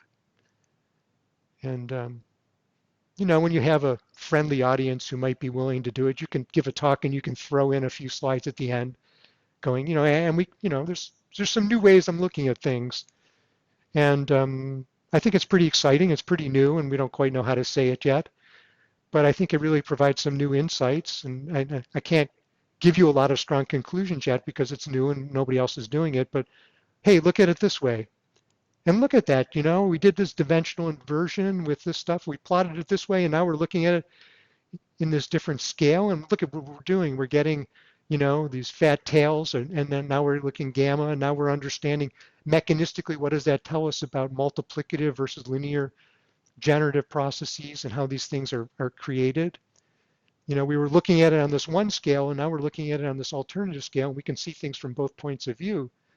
And that really tells us something about the relation between structural flipping of the enzymes and the throughput in a system that wasn't really seen before. I think if you frame it that way, you'll find there'll be some people who go, oh yeah, that's cool. Although I haven't had much success myself, but I believe that it's doable. Yeah. And I think it's really important. I guess you could think about a paper as there's some core of it, which is some ideas that are bouncing around in your head at the time, and then you have to make that core of it into many plots, and you have a lot of options for all the plots that you could make. I struggle with this a lot because I know I could say a million things, and then I have to pick which ones to say. Yeah, I mean, I think that one of the beautiful things about this subject is that it's very visual, and people really are interested in scaling relations. And so it ties into something. The thing to do is to pick on things that people already like and are interested in. People like pictures, people like scaling relations. If you can show, matches to those things, then you've got a way to get through. And yeah. If you just keep it in your mind, you won't really think about it. Then one day you'll just see an article and you'll look at data and all of a sudden you'll go, oh, and you'll see it and you'll start thinking about it. So it just kind of sits in the back of your mind. But yeah, for me, it seems like a nice way of thinking about what the real core of it is, and then helps understand what the rest of what you're doing is communicating to other people, things that is close to them that they can understand, right? Yeah, what you'll find is that when you try to communicate to other people and you start writing, you'll realize that there's some things you didn't understand, and that will challenge you. So that's also a big part of it. Yeah, absolutely. Invariance is such a funny thing. It's so simple, and yet it's so slippery. Mm. So. Yeah, I believe it. You think that kind of slipperiness has always kind of been a part? I guess been a part of.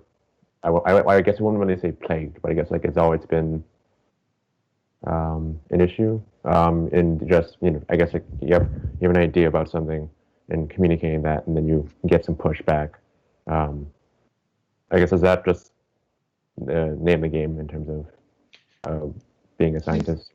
Yeah, I mean, I think the symmetry is, yes. I think the answer to your question is yes. You have to, people, for the most part with scientists, you have to show them that you can take what they're doing and do it in a way that's better before they really want to pay attention to you. And then when you do that, they pay attention fast. Like, okay, he's taking my data and he's doing more with my data than I'm doing with my own data. I need to figure this out. Or conceptually, this person's taking the theory I'm working on and they're going farther than I'm going. I need to figure that out. Until you do that, people are just like, well, you're making a lot of complexity and you're not going any farther than anybody else. And so that's really the leverage point. So I think, to me, the limitation of the field right now is something that could be solved, which is just to collect a large number of studies that are published. Let's just say articles only published in Science, Nature, and PNAS, just because then they're, supposedly great papers or they're high-level papers. We know that's not necessarily true, but just as a sample, take those papers and reanalyze the patterns in them and show how often patterns like this come up in studies and how much further you can go, and to write a long summary showing over and over and over again how you can do these things very simply and go much further conceptually and in terms of inference and data. And somebody just has to do that, and I would love to do it myself. You can only do so much. Yeah, There's a only so pattern much. meta-analysis. Yeah, I sounded like that was kind of like sitting in the back of my head when I was just talking about, like, Yeah. especially with the class that came up, class idea. Yeah, no, I think this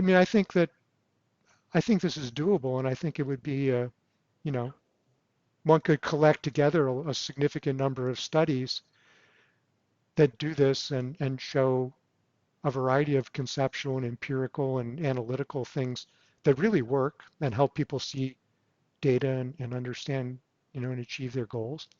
But I think you have to do it and demonstrate it not once, but over and over again. And I think that's would have a big impact. And I imagine doing that someday myself, but it's hard to know if that'll ever happen.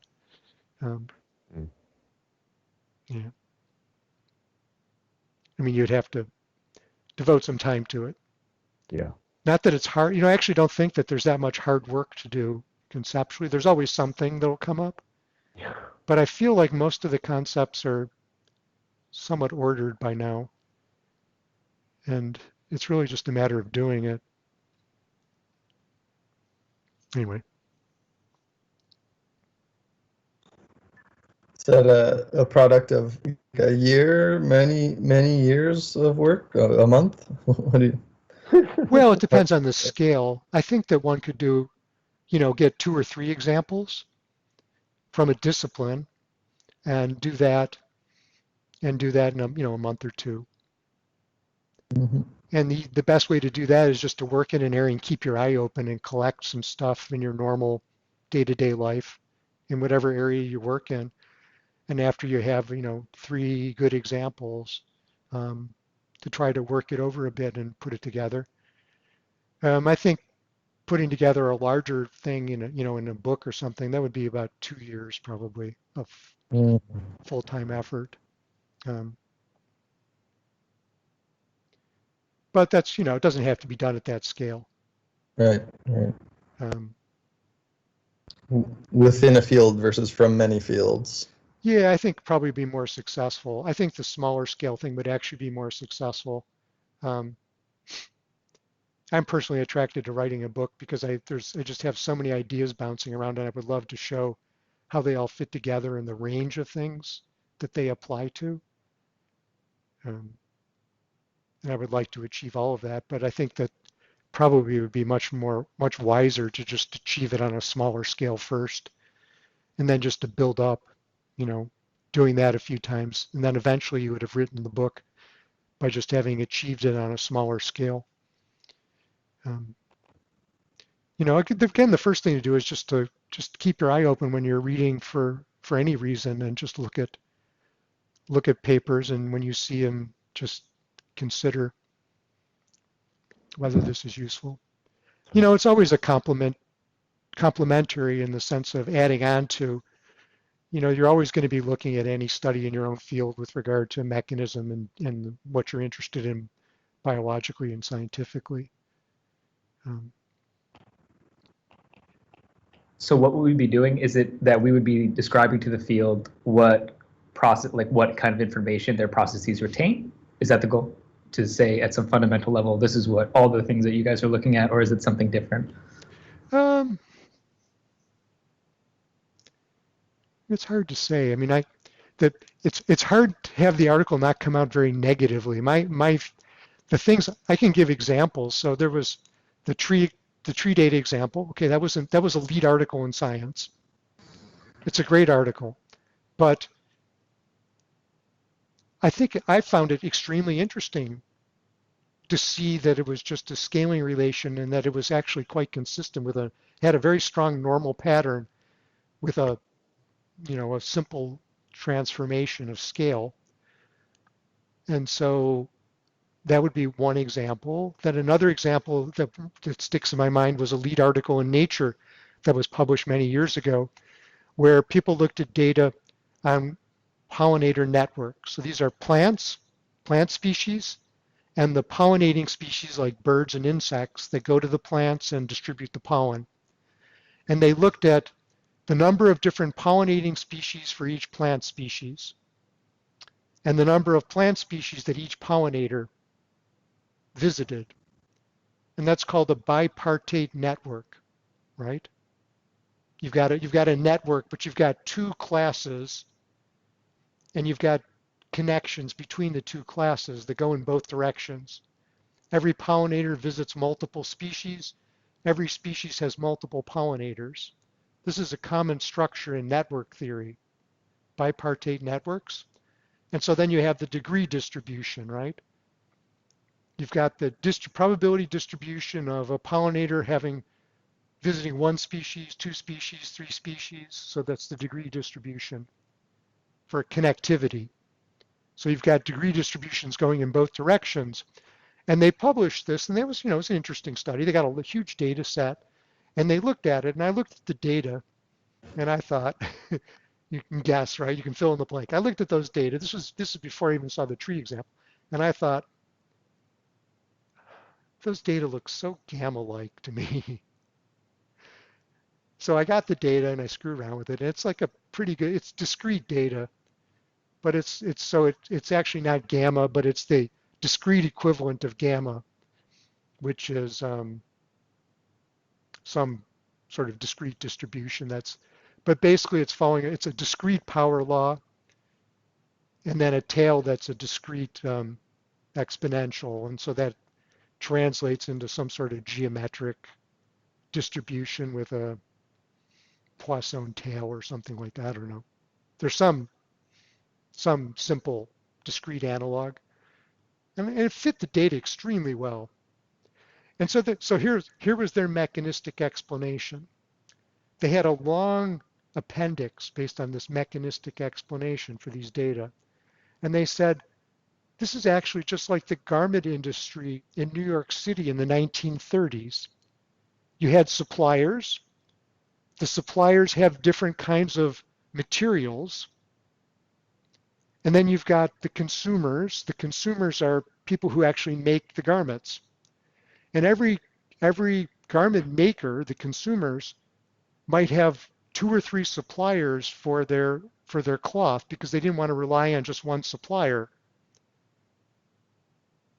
So we have these data because there's good data from that era in New York City. And we have a bipartite network, and the bipartite network for the garment industry in New York looks just like the Bipartate Network for pollinators. So this is like bell goes off. You've got the same pattern for the garment industry in New York and pollinators. Why? You probably got the central limit theorem transformed by some sort of process going on, the discrete analog. And it probably doesn't really matter that there were suppliers and pollinators. All that matters is that you've got a bipartite network where you're connecting up things and there's some sort of random aggregative process that determines how many suppliers or pollinators a plant would have. And by the time you average over the aggregation of all of those complicated processes, when you aggregate over a lot of generative processes, you tend to have a simple scaling thing. So they had a model. It was very complicated. It had a lot of moving parts. And the intuition, and I've talked to a number of people about this, the intuition was that model is so specific, it makes so many assumptions and has so many steps and matches the data that it must be true. This is so wrong. I looked at that and I said, that model has so many input-output transformations, because that's what a model is. Every step transforms inputs to outputs in a generative process. The more steps you go through that transform input to output, the more likely you're going to end up with a simple scaling relation at the end. The more complicated the model, the smoother the scaling relation tends to be. This is the exact opposite of the intuition. The intuition is the more biology, the more reality you put into it, the more it's going to be specific and real and likely to be true.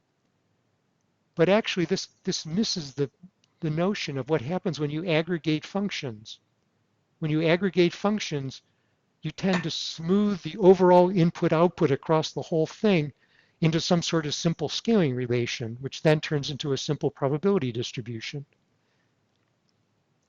So I actually worked on that problem and wrote up a lot of stuff, but I never published it. But that would be, so what I see is like, okay, we've got bipartite networks, we've got, these are from ecology, bipartite networks, we've got the tree sizes, and then there's one thing I did publish on, which is species distributions, species abundance distributions. If you take species and you take the population size of the species. So in an area, you have a bunch of species, and some of those species are represented only by one individual. And then some species are represented by 2 individuals and 3 individuals and so on. And so you get species abundance curves. And that has a very regular distribution also. So, that would be what I envision is for another field, or actually for this field, because it hasn't really been done, is just to write an article that looks at those 3 patterns in ecology. You can do this for cancer data and mortality data and failure data, which is huge because that'll include earthquakes and all sorts of things. This is pretty well known already because people in those fields know about extreme value distributions, but you can look at, there's some mechanistic studies of mortality in nematodes and cancer onset in laboratory animals. And you could look at those data and look at them in terms of these scaling patterns and the models that are used to fit them. Do a comparative study of alternative models of cancer progression, for example, would be interesting. And I'm sure in every field there's going to be similar things. But I mean, it's really, I'm picking, so the garment industry in New York one really got me because pollinators, garment industry, it all fits this perfect model, and it was so complicated. And it's just like suppliers and so on, and you get all done, and you get a pattern which is like, it's hard to imagine that it would have come out any other way if you really understand. So this is the problem, is it's hard not to write these articles and sound negative and really hypercritical. So that would be the art. Yeah, it sounds like there's a step where you take what they did, you take their data, and you say, here's a pattern that I can learn from that data. Like, here's a pattern consistent with that data. And then if you say the words, well, the one that you said it was is only one example of the mechanisms that can lead to this pattern, then it starts sounding negative, right? But if you, instead of saying that, you say, look at this wonderful data, we can look at the patterns that go with it and then infer things about the mechanisms that must be going on, because you gave us this wonderful data. That starts sounding a lot less negative, right? I think actually yes, I agree with that completely. And I think that in addition, here's the real key, which is you look at the model and you show mathematically how that model ends up scaling things log linear, because that's what people don't see. You say this mechanistic model, it could very well be true. I have no criticism of this model whatsoever, but let's look mathematically at what the model does. What the model does is by putting in sequence a set of transformations, which is what models do, really, mechanistic models do. When you line up a set of transformations, what happens to the overall input-output scaling? And why does this model end up with a simple log linear scaling, even though individual steps are highly nonlinear and very different from log linear? And what does that teach us about the relationship between generative models in general and the nature of the scaling relations that come out of those models? And this is now quite deep and really gets at the heart of the issue, that people have to understand when you make a mechanistic model and you string together a bunch of things, all that you ultimately do is impose a simple scaling relation most of the time. How does that arise and why is that so? And why then do pollinators and the garment industry so naturally share with this sequence? Because the sequence was ultimately transforming the flow of information in a very particular way. And what other models would have that same kind of transformation? And among those other models, which are plausible biologically and which are not. So we're not trying to do away with biology. We're just trying to see what we're doing mathematically with models, because that's what people don't understand. And I've run this by people. I've had lab group meetings with people interested in the subject of looking at data from new ways.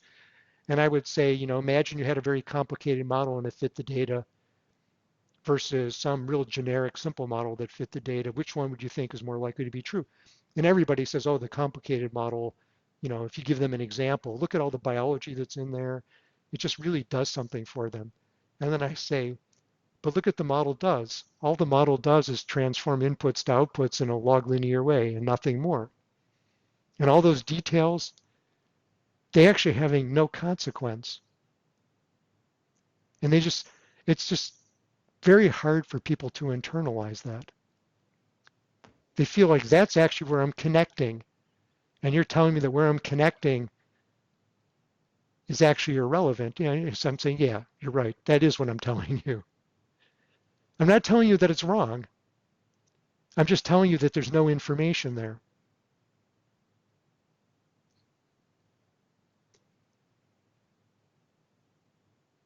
And that where you think that information comes from is your intuition. I mean, maybe there's some information, but it's not mathematical. It's a matching of kind of a sense of knowing what is and isn't plausible, which is real. It's kind of the prior distribution Bayesian aspect of the study. But since it's the prior distribution Bayesian aspect of the study, it isn't new from what's provided with the data. That's kind of what the key is.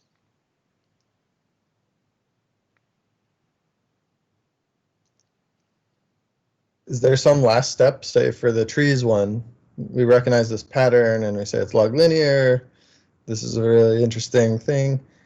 Now that we've recognized this, here's what we can do. Here's something that you would never would have thought of if you weren't thinking this way. Well, what I would like to do is understand the nature of generative models in a very general way that leads to that scaling relation. And then I would like to visit a variety of biological processes, sort of off-the-shelf, plausible biological things that happen, and ask, how when we put together various biological steps, does that lead us to particular scaling relations? Because that's actually where at the heart of the matter. When you develop your intuition about the relationship between biological steps and scaling patterns, you have an intuition about how things really work.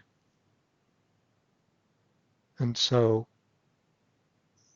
I would really like to see that. And that's, to me, that's the missing mathematical piece. Yeah, I guess I'm just saying, somebody once told me that, what was dang it, I'm not remembering the, if you want to give the Trojans a horse, you better give them a Trojan horse and not a Greek horse.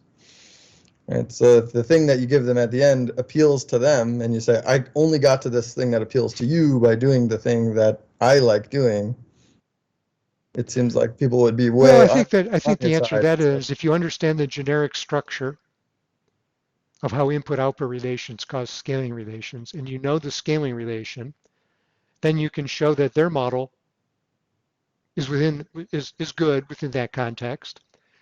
But here is another model which looks very different biologically, but still is a plausible model in terms of what we know about biology, which gives the same results. And we wouldn't have thought about these as alternative models that are similar. But once we understand what's really going on, we see completely why they're actually identical in terms of their consequence for pattern. Then the question is, how can we differentiate between those two models by doing new experiments? And now we're on to something. Yeah. Then now you have something like. Right, and that's actually the structure. That's the final step. The step is you understand the family of models that have the right scaling. You identify a variety of models within that family which are realistic, and everybody in the field would say, yeah, okay, these are realistic models, and now I know how to find them because I need models that fit the data. I need models that have the right scaling. And now we can ask the question, where's the leverage in separating those models? What kind of data do we need? And that's the vision or structure which I've kind of hinted at, but I've never really followed through on because I don't know mathematically how to classify families of mechanistic models in terms of how they reduce to simple scaling relations. That's a mathematical problem of the theory of functions or something, or what I would call the theory of functions. I don't know what it's technically called, but it's transformation basically. How do you work with sequences of transformations and then to get the properties that come from the total sequence? Maybe that's actually a group theory problem because it probably has to do with an invariance structure. I guess the way that I would think to do it would be to like look at the two models and project them into some environment that wasn't the original one and say, here's what this one predicts and here's what that one predicts. Oh, no, I agree with that. I was talking on the mathematical side. On the empirical side, you definitely need to do what you just said. Yeah.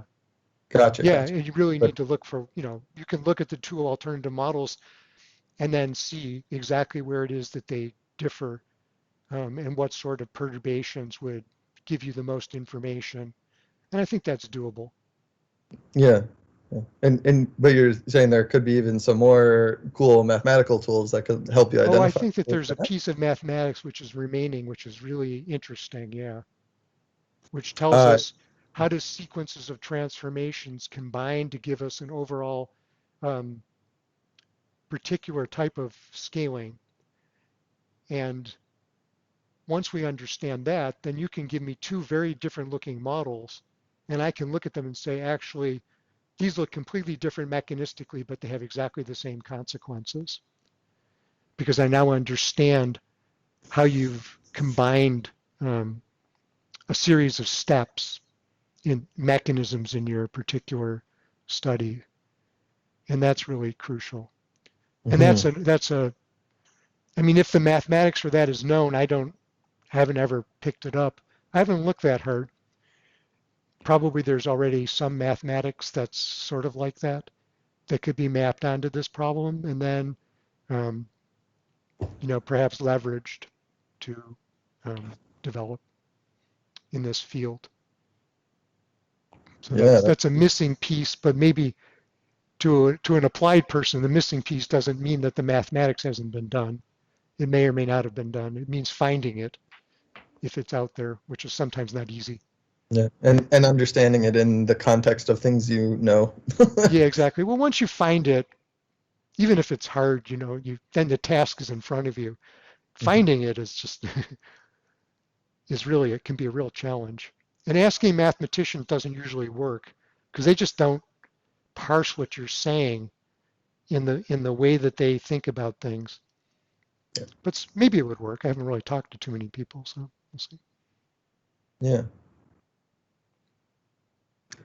I guess an old question I was going to ask is, before you guys got all into this, and I think you might have kind of answered it, that you probably just don't know, is that if you have a generative process, what is the easiest way to find out what input-output relationship it does? I mean, because what I'm thinking is, if I have some sort of stochastic process and it gives rise to a distribution, I've done it with, let's say, one particular process, different parameter values, and the distribution looks different. Like, I don't know if it's like a same distribution that can just shape ridiculously, but sometimes it looks like a log normal distribution. Other times it will look like this. It's like power law distribution, right? Well, you can actually analyze distributions qualitatively for how they're scaling, if they're scaling logarithmically, linearly, or exponentially. And you can do that basically by saying, suppose that from this magnitude to that magnitude, it was scaling linearly, then what would the second derivative look like? And what does the second derivative of the distribution look like? And then suppose it was scaling logarithmically from this magnitude to that magnitude. And so you can basically reverse engineer a given data pattern and see what the scaling relation is as to whether it's more linear, exponential, or linear-like. And then you can pick up the transition zones between those different scalings. So that's one way to do it. The other way to do it is just to fit the distribution with Mathematica and see what distribution fits the data or the output. And then the fitting of the distribution is the fitting of a scaling relation. It's the same thing. Mhm. So those are two different things you can do. But I think you can actually just look at the data, look at the numbers and figure out whether they're changing linearly or logarithmically or exponentially. And then see, usually you don't see things go linear exponential, log exponential, linear. They don't do that. They tend to smoothly transform, if it's a well-behaved sort of rational system, they tend to change fairly smoothly between big regimes. And for the most part, tail goes one way, transforms in the middle to something between it, and then the other tail goes the other way, and there's something in between. That's usually what they look like for anything that's sort of done in a realistic way, which is kind of interesting unto itself.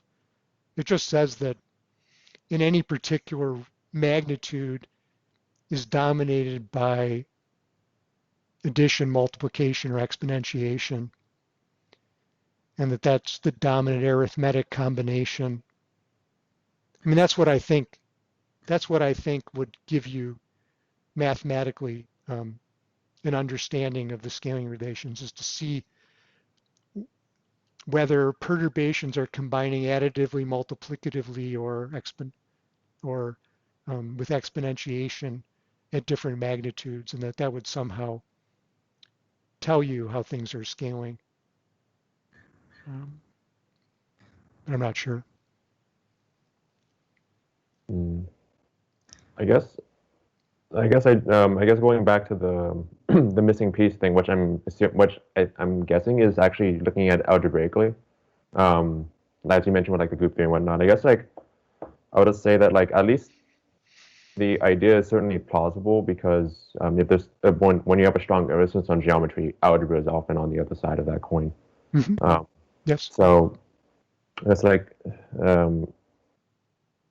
I wish I remembered exactly. It's like I guess like I also say that like I do think that algebra is a neglected, or at least they're very much an, I guess, unpopular or overlooked area of mathematical biology, because there are people that are doing work related to that. I guess like it can fall into like symbolic computing at times, or Mm-hmm. just thinking about or the times. But I remember I can't remember exactly why. I guess I'm just sort of sharing like some thoughts. I guess as someone who did really like abstract algebra as an undergrad. It seemed like there was some potential connections, I guess, for looking at these like dynamical systems algebraically. Maybe by looking at it symbolically. You know, I agree with you. I think that because I've emphasized that basically the scaling relations go with the arithmetic operators. And so one of the things I think, which is maybe in the direction that you're going, is that if you can abstractly understand the algebraic structures of these operators and how they work, and you can actually relate that to how various mechanisms function basically algebraically, that you can make a connection and eventually connect that to sort of invariant structures and scaling relations. But I think it all comes back to the algebraic operation, the basic arithmetic operations, which will then potentially connect to some algebraic notions, right? Because remember, I tend to think of linear as sort of an additive regime and logarithmic as a multiplicative regime. And so we're really talking about aggregations of operators. And I think that might have an algebraic structure to it. So I think that what you're saying is, plausible, but I haven't tried and I don't really know much about it, but I have a sense that there's something there. Yeah, like I think I guess the most advanced thing I can think of that might relate to this is that there's like is like I guess like category theory, which is there's a lot of algebra going into it, and like think of mappings of very different groups of things. It's like functors, and I guess that also applies to their operations. And I have this vague sense, because I'm not learned in this as much as I would like to be, learned in category theory, but it feels like there is something there for dynamical systems. And I've seen some things that kind of hint at it, but I guess like it's not as developed because, this would be an underfunded area for sure. It seems like the potential is there later down the line. Yeah. So I like there's a lot of like undercurrents. There's some undercurrents that it could surely, I guess. Yeah. No, I think it's really a rich area mathematically, even from the mathematical side, and so it makes it kind of fun because it spans some interesting mathematics all the way down through how do you actually look at a model and understand in relation to data. Yeah. So I think that's one reason why it's a very attractive subject, but it also can be kind of consuming. Once you go down that path, you really start connecting up lots of things in interesting ways, and it's hard to get out of it. Yeah. But a lot of interesting things there, yeah.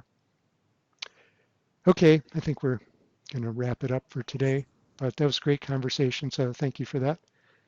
And, thank you. Yeah, that was a really nice sketch of your thinking. I appreciate it on this.